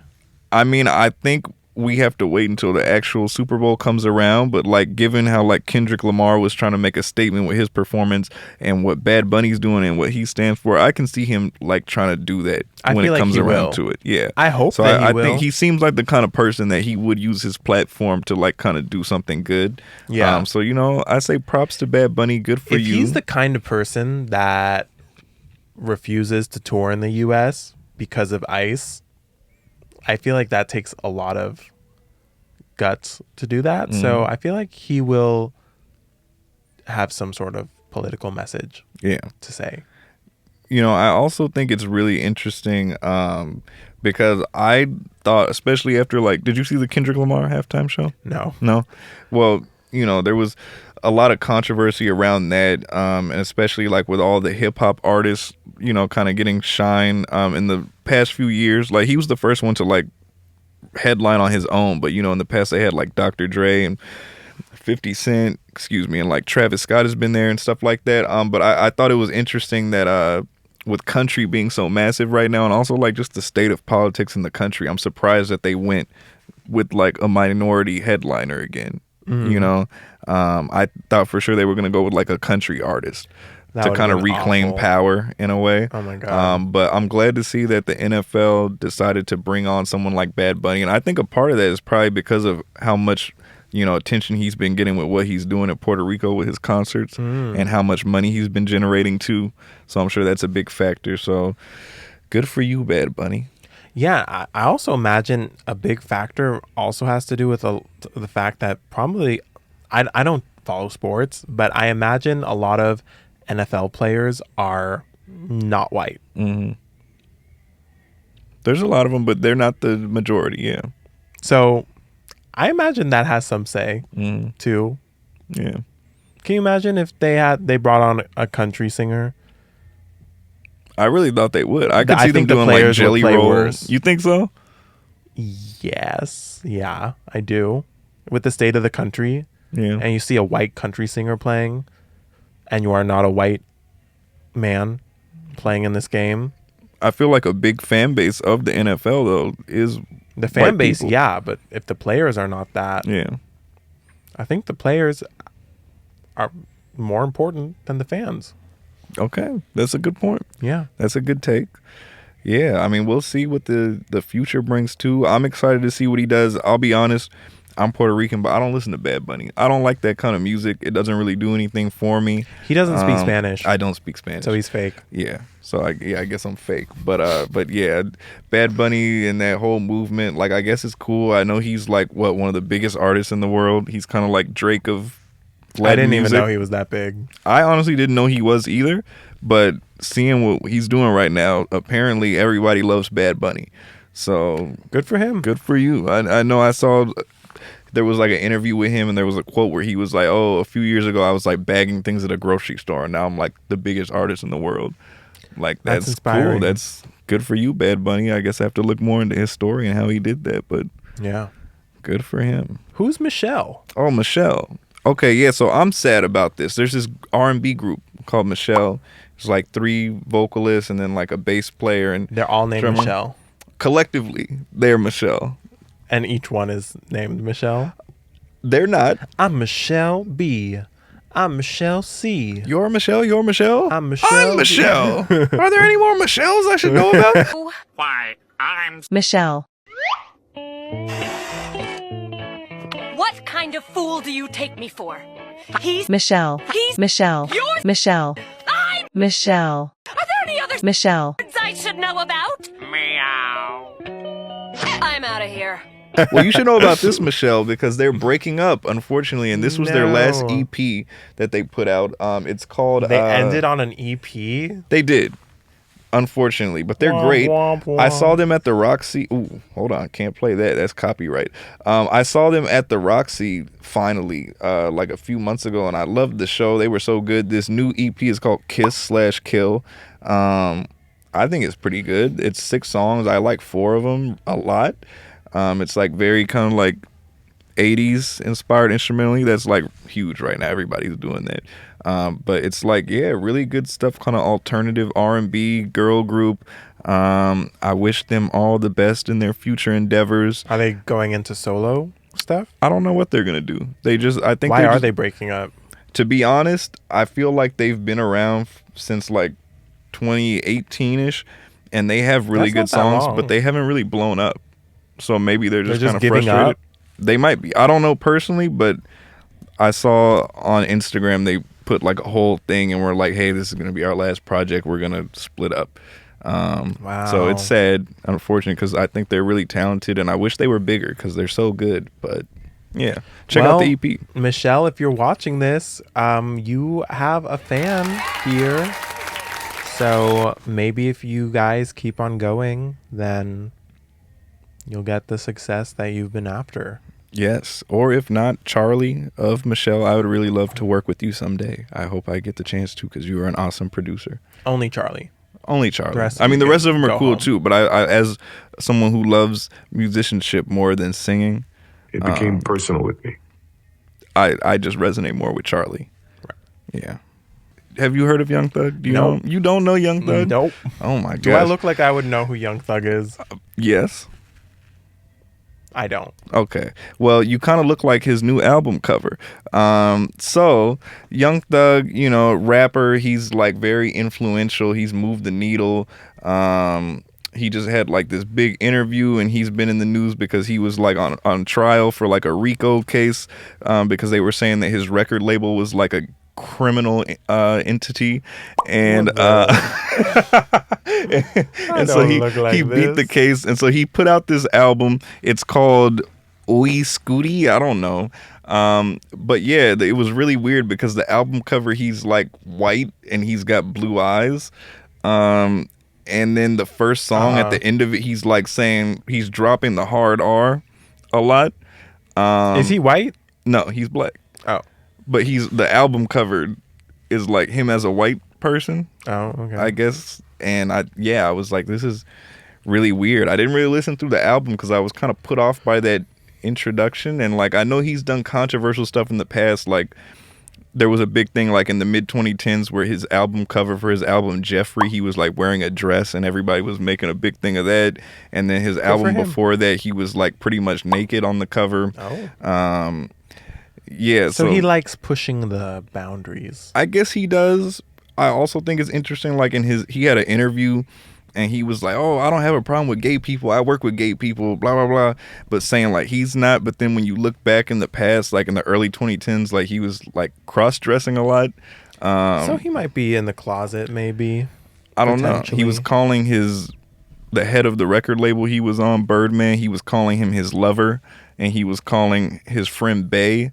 So I just think it's weird that like he did stuff like that, but now he's acting like he's the straightest person alive. Which, I mean, there's nothing wrong with sexuality at all. I just think it's weird that he's like kind of backtracking a little bit when it's like people that knew who you were in the early 2010s were like making a big deal about you doing this stuff. But yeah, anyway, new Young Thug album, really weird album cover. All right. That's well, it. I learned something new. Yes, you did. You might be a Young Thug fan. You might like Young Thug. Maybe. Is it rap? He does. He's famous for making like weird noises and stuff. Like he's pushed like being a weirdo in hip hop music. You've definitely heard some of his songs. Like he had a song called Lifestyle in 2014 that was huge.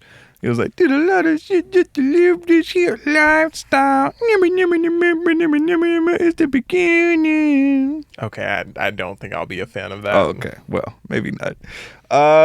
Okay, wow. We were on music for a lot. What else have we got here? Do you want to? Halloween. It's almost the time of year. Almost upon us. All Hallows Eve. Yes, and judging by the way that you look, I would say that Halloween is probably your favorite time of year. I love Halloween. I really do. Yeah. You're in costume every day. So true. I love almost everything about it except for the fact that the days get shorter. That's my one critique of it. Don't you like the nighttime though? I don't know. I do like the nighttime, but I also like the daytime. Wow. Can we clip that? Can we? That needs to be quoted. Does that sound smart? No, not at all. That's why it needs to be quoted and put up in history. Deep, poetic. Audience, let us know. Sorry, continue. Yes. So, Halloween. Yeah. Are you gonna dress up? I think so. What are you thinking of? I think I want to be like a gender bent Catwoman. Oh, okay. What gender? What gender do you think? I mean, there's a lot of them, so I don't want to make assumptions. That's why I'm having you tell me which gender are you bending to. So I think I'd like to bend it from female to male. Oh, yeah. Okay. Yeah. Yeah.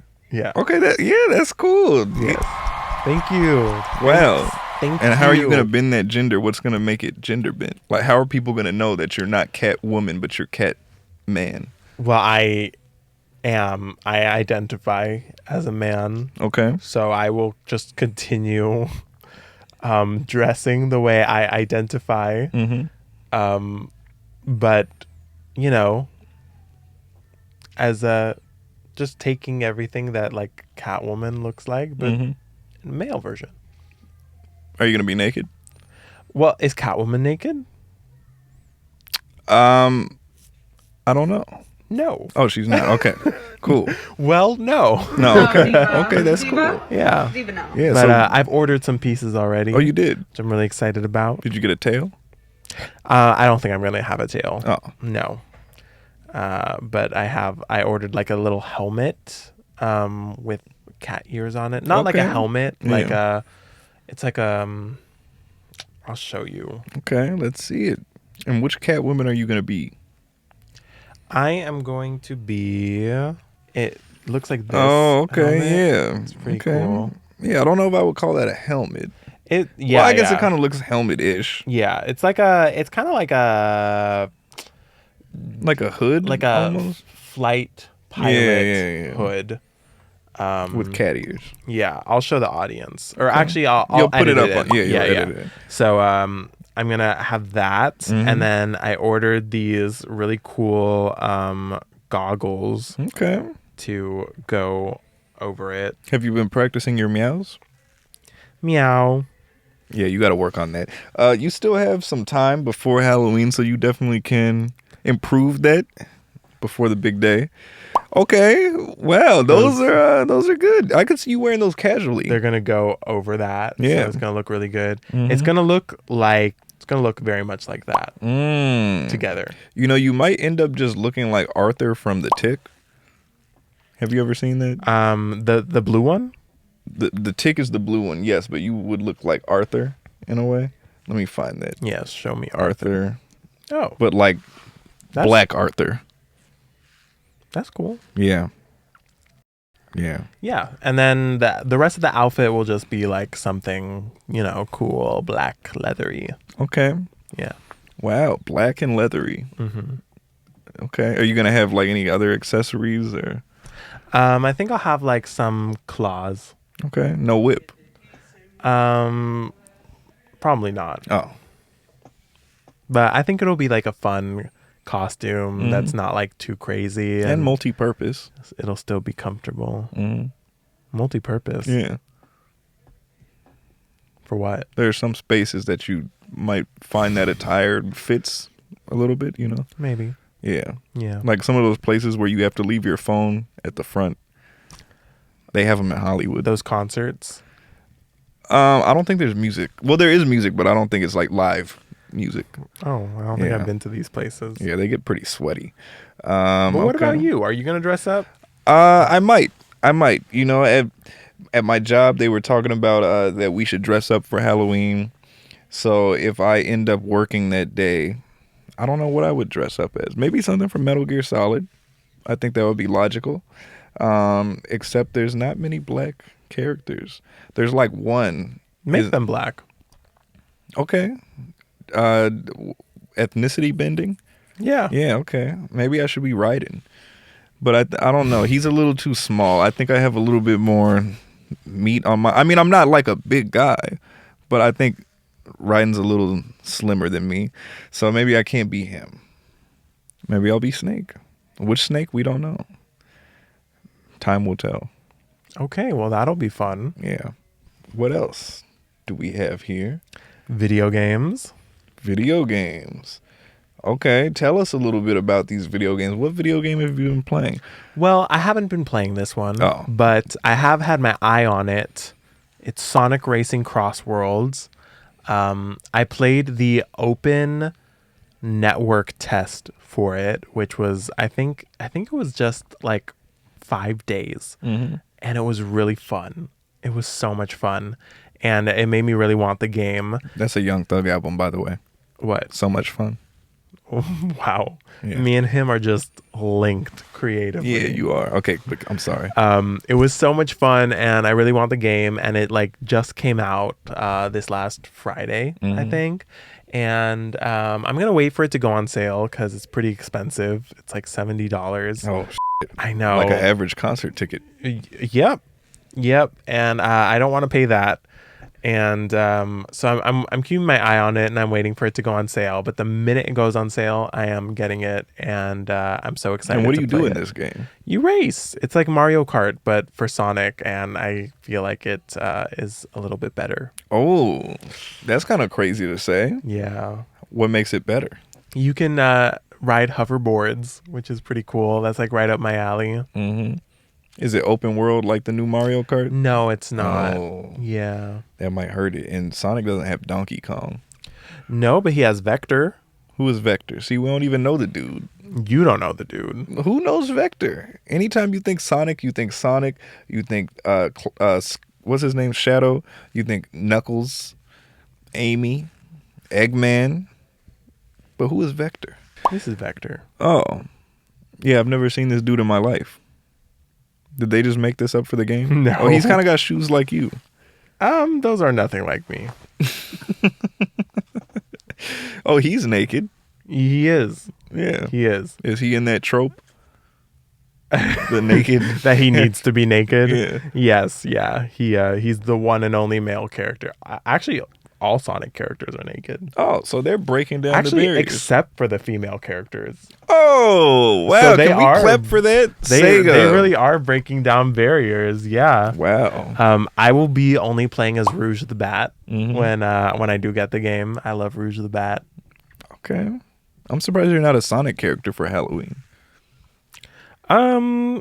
I feel like that would be really easy to dress up as, so I could be. Mm-hmm. I feel like I would want to be gender bent Rouge the Bat, which is basically gender bent Catwoman. Oh, okay, they're basically yeah. the same character. Rouge the Bat is a jewel thief. Catwoman's a jewel thief. Yeah. Like the vapes. Yeah, I knew a couple of jewel thieves back in the day. They're both horribly addicted to nicotine, both characters, and so they steal because they just need their fix. Yeah, that makes sense. Yeah. I don't know if people steal jewel, but the thieves were among us They back do. in the early 20s. Selena Kyle and Rouge the Bat both steal jewels. Okay, a lost art. But and I had one. You'll never guess what game. Metal Gear Solid. Delta Snake Eater, which is a Snake remake. Eater. Yes. Well, that's a name. It is, yes. But you actually can't eat snakes in the game. Like, there's a whole I'm cutscene sure. and everything where he, like, grabs the snake and he's like, tasty. Yeah, and then there's, like, kind of like a dirty part where he's, like, with this girl and he's all like, do you want to eat this snake? And then she was like, I'll eat your snake. But so yeah, it's like a remake of Metal Gear Solid 3 Snake Eater from the PlayStation 2, and they remade it with modern graphics, better controls, but it's all the same voice acting and storyline. And there was a lot of people, like, before they were like, oh, they're gonna ruin it, it's not gonna be good. It's excellent. Honestly, it's probably the best way to play that game, because the old one, like, as much as I love it, it is clunky. The controls are kind of hard to get into. For people who are like graphic snobs, they'd be like, it's kind of like not that good. So yeah, the new one looks great, plays great. I got it on, well, first I was upset because I pre-ordered it. I told you this story. I Yes. pre-ordered it. I went to GameStop to pick it up, and then they told me I couldn't have it because their system was down. So they were like, we can't release the game to you. And I was pissed. I went to Reddit, GameStop Reddit, and I complained about This it. is so funny. I was like, oh, because somebody posted and they were like, oh, GameStop in Houston, I couldn't get my Metal Gear Solid Delta copy because they're telling me the system is down. And then I commented and I was like, me too, these idiots did blah blah blah blah blah, and I spent all this money and I can't have my game, like, this is BS.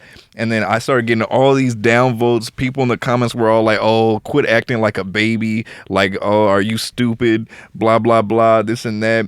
And then I was like, why are people being so hostile to me? Like, why can nobody see this from my perspective? And then somebody was all like, they said, what'd they say to me?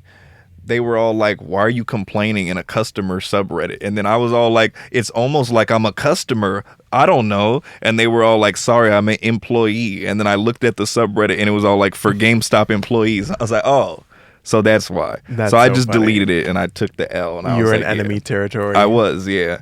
So that wasn't good. But the game, I ended up getting it the next day because I tried to get it Thursday.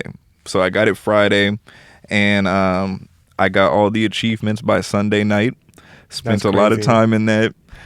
They had a cool mode, Snake versus Bomberman, where you can run around and catch Bomberman, and there's like little Bomberman versions of some of the characters, like Raiden. That's cute. Yeah. Kawaii. Yeah, it was fun. It was fun.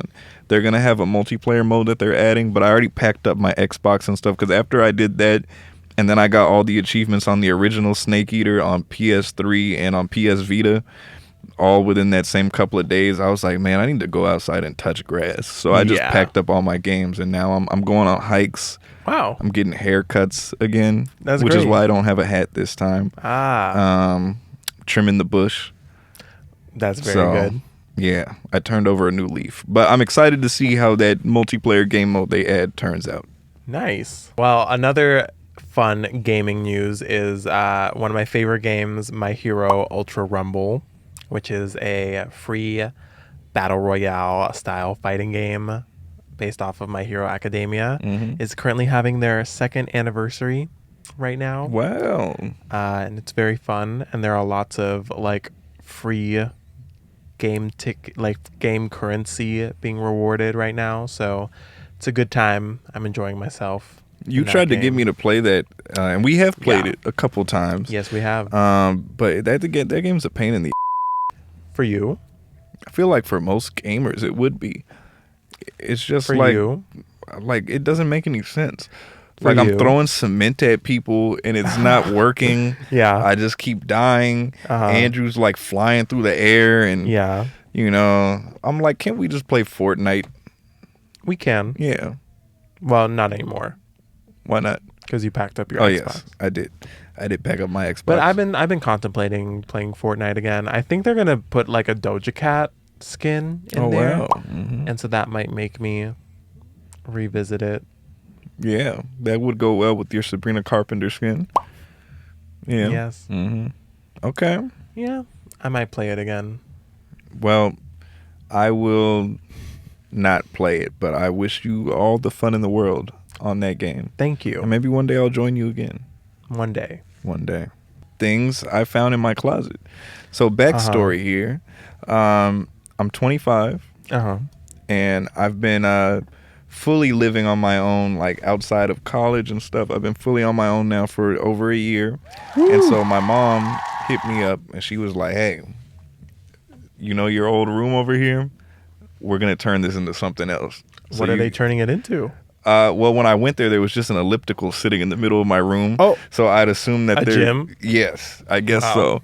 So everyone's getting active in the Correa family. Yes, yeah, I guess so. That is the moral of the story. So yeah, my mom was like, "Come over, you know, get your." She was saying, "I'm gonna go through your closet and just start throwing things out," and I was all like, "Oh, don't do that. I'll go back. I'll get the things." So I go back, going through everything. I'm like, "Oh, I remember this. All this stuff from like high school and Getting all college and stuff." sentimental. A little bit. There were some things I was getting sentimental about, and I was like, wow, trash. And so I found a few items in my closet that I wanted to talk about. Okay. One of those items that I found, I used it maybe 3 times, and I never touched it again. And I'm so glad that my mom did not go in my closet. I found a penis pump. I had a friend of mine. Don't tell me you brought that. Ace. What the hell? Andrew. A used 3 times. sex toy? It's not a toy. It's like a tool. So I I don't want that anywhere near me. Which one? What don't you want near The you? one that you just said. Which was? The penis pump? But you like penis and pumps, right? Well, don't worry. I threw it out. Okay. I threw it out.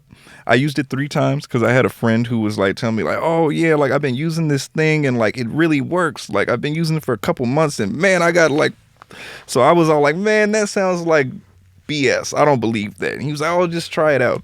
So it was like $40 or whatever. So I order it on Amazon and like, I mean, I guess it works for like a minute, but as soon as you take the thing off, then it just kind of goes back to a standard size. And I was like, I'm this so thing- confused. Wait, so the only point of it is just to grow? Yeah, it's it? supposed to make it like bigger in terms of like girth and even length.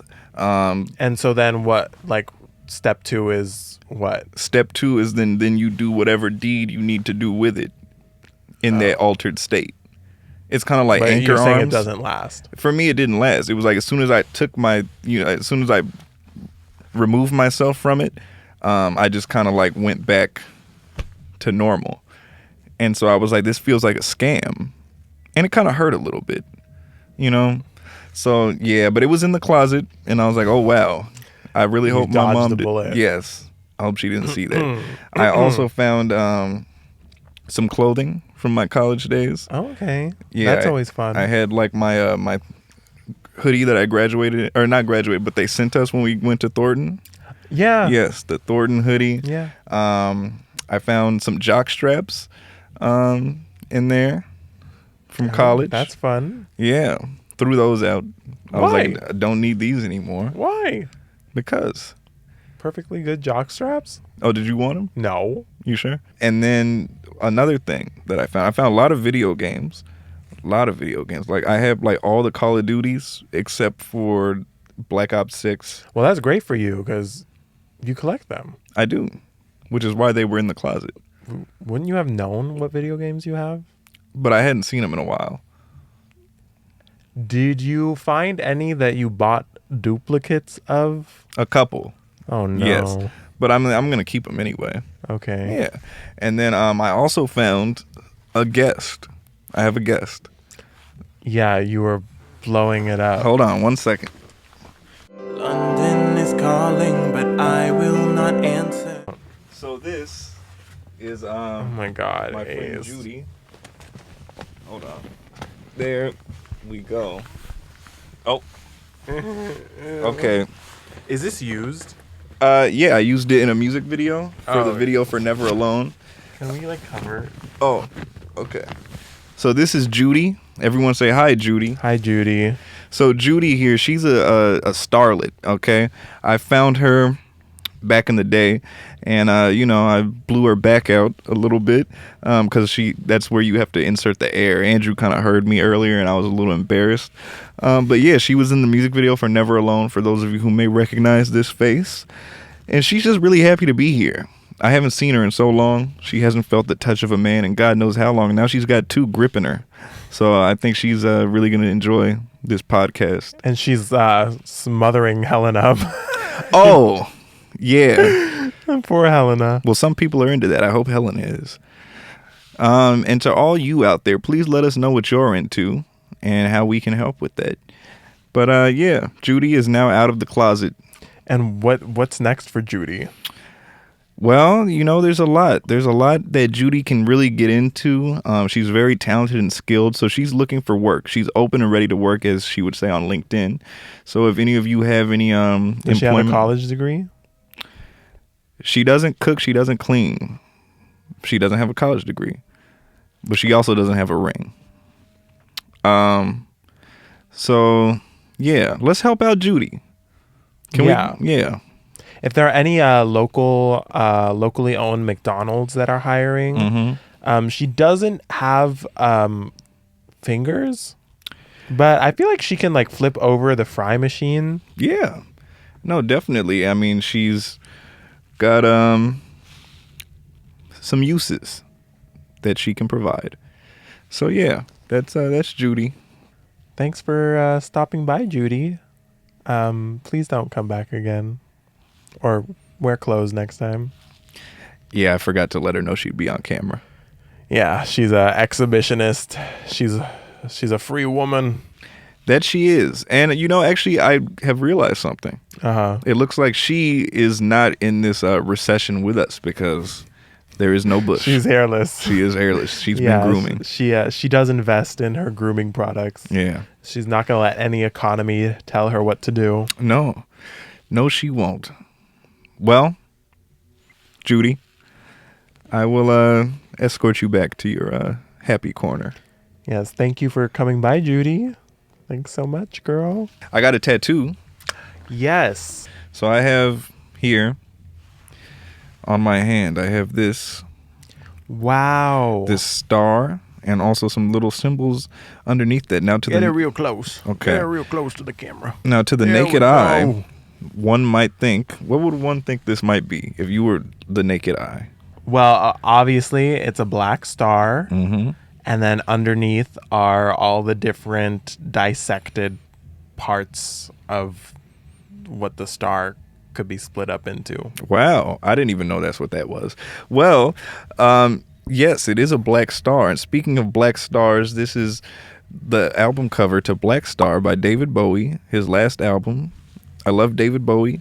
He's a cool dude, did some cool things, did some not so cool things, like where he was running around saying that he was a Nazi during his era where his diet was like cocaine and Red Hot Chili Peppers. But we don't talk about that because he made great music. But yeah, his album Black Star I think is phenomenal, and I love what he did for like the culture in terms of like being unique and telling stories and like putting on a show and making the music bigger than just the music and making it a whole experience. And also, gender, queer, yes, because back in the day he was identifying as gay and then as bisexual, and who else was really doing that back then aside? There were a couple like Freddie Mercury and stuff, but that he was like on the forefront of that. And He collaborated with Freddie Mercury. He did. He collaborated with Freddie Mercury, with Lou Reed, who also, they were openly dating, trans women at the time when that was like really frowned upon. So I feel like David Bowie's a trailblazer, and I really respect and that. He's literally still influencing music to this day. That is very true. And fashion. Yeah. People always, they'll rock that haircut, they'll steal the swag. And he's influenced me a lot. He's influenced me enough to get the Job Killer right on my hand, right here. Job Killer. So, yeah, shout out to David Bowie. Nice. Very cool. So is that your favorite album, I'm guessing? No, I don't really like that album that much, to be honest. Okay. I just like David Bowie and what he did and what he stood for. And that was the most easily tattooable. It was the most easily tattooable. And to be honest, I just really wanted a star on my hand. And I was all like, oh, why not also make it in connection to David Bowie? Yeah. So, yeah. And I think it looks cooler than just having a star on my hand. Yeah. Well, I mean, that's a cool point where like the paths intersect. So Yeah. I like the connection there. Yeah. Keeping everything tied to music still. Yes. Nice. What do we know what the next tattoo is going to be? Where it might be located? Well, I don't know if it's appropriate to say that on the podcast. Oh, it's going to be somewhere naughty. No, I'm just kidding. What's the subject of it going to be? Do you know what kind like I'm not entirely sure yet. I'm like, do I get knuckle tattoos? Like, do I get some words on there? Oh. Or do I get like music notes maybe? Or maybe I kind of need, because I have stuff on my shoulder, on, this side of my arm and on the hand. So I'm like, do I need something on the bicep? So are you trying to complete this whole arm first? I kind of want to just do this one side first. Yeah. Oh, okay. And then eventually like move on to like the torso or maybe the other arm. Oh. So I will see. I don't know what the next one will be yet. But hey, I'm sure by the next episode I will have another. I feel like that's been the pattern. Yeah, huh? Right? Every episode I've had another one, huh? The last one, was it the Metal Gear one for the last one? The last one was this guitar. The guitar, and the previous one was Metal the Metal Gear. Gear. Yeah, so I guess it's going to be an expectation now. Every episode, a new tattoo. I might just get one here. I might just get like that's gonna hurt. Spider web. This one on my hand kind of hurt. Like I expected it, but I didn't expect it at the same time. Yeah, that shit hurt. Ouch! The Adam's apple is gonna hurt. And you said a spider? Like spider web. Spider web. Yeah, but that's kind of basic. Wow. So we'll see. We'll see what happens. Really? So you are you gonna be fully covered in tattoos? I kind of want to be. Wow. Yeah, that's a big commitment. It is, but I've seen other people, especially like working in music, there's certain people who have like been covered in tattoos, and I'm like, that's really cool. But I know there's a lot of older people who are still like looking at that as like a negative thing, and they're like, ugh, I don't know about that. But I'm like, you know what? It's up to people like me to just go in there and just be themselves and pave the way. Right. I mean, it's not a new thing, but like still, you need people to just kind of like go in there and be like, hey, this is what I'm doing, and you can do it too. Okay. Yeah. I mean, that takes a lot of courage. Yes, I'm something of a trailblazer. Yeah. And it'll just look cool to play music and have tattoos, right? Well, yes. Yeah. That in that department, you're not a trailblazer. No. But not everybody in music has hand tattoos. A lot of people do. But not enough. Frank Iero does. Oh, he has a lot. He has a lot. Yeah. I don't have any tattoos. Which is surprising, because I feel like you should. In music, that makes me a little bit of a trailblazer. Oh. In some ways. Going against the grain. Yeah. Yes. Yeah. Okay. I tell people I feel like I get like a small one here. Mm-hmm. Like a bat? Yeah, like a bat. But I kind of think maybe I won't get any. I can see you with like a bat tramp stamp. I kind of like the idea of being completely blank. Except for the bush. But blank. The bush is tatted. So no one could ever take it away from me. Yeah. Ever. No.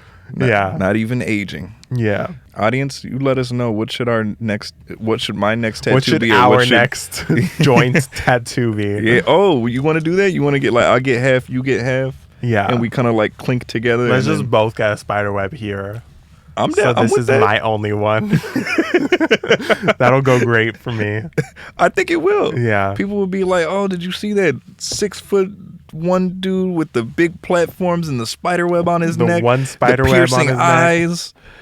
Actually, that would like do a great job in covering my razor burn that I always get on my neck. Me too. Yeah. Yeah. Or the tattoo would just somehow horribly morph because of the razor burn I get. on my Oh, neck. yeah. Well, it would just kind of look like the spider cut things in the web. Ew. Little flies. Yeah. Ew. Or had babies. Gross. Mm-hmm. That's disgusting. Actually, that would look good on you with the dyed hair and stuff like that. Like it would match with the Little mystique. pimples on. No, the spider web. Oh. Yeah. Yeah. Spider webs and bats, I feel like, are very safe for me. Yeah. Yes. Wow. Look at us, just learning things about ourselves, Yes. Mm-hmm. Learning and planning planning and setting learning ourselves up for success. and failures. Well, yeah. But you know what's not a failure? All of you out there watching this episode right now, because you are winning by supporting this podcast. You're supporting a great vision, a great dream. To viewers like you, thank you. And now we are going to get into ads. We would like to Talk about hymns. hymns. Are you experiencing a lower testosterone? Or Well- losing hair? Can't get it up anymore? Ace has experienced all of that. I have. But as you can see, I'm not experiencing at least some of those right now in this exact moment. Thanks to hymns. Thanks to hymns. Hymns. And hers. That's right. Well, that is about it for episode 4 of the Drama Pod. You can follow the August Drama at the August Drama on Instagram and TikTok. Of course, here on YouTube, you already know where to find us. We are also on every streaming platform under the August Drama. Do you want to tell everyone where to follow you?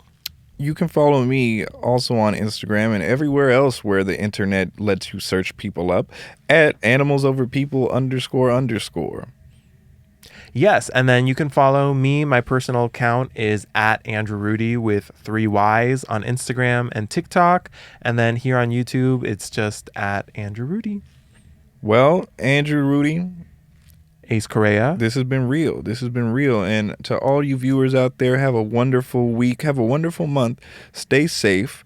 And we hope to see you next time. For episode 5. And maybe, who knows, we'll have another single out by then. Who knows? Anything's possible. Anything is possible. David will be locked up, folks. Don't worry about that. Have a great night. Bye.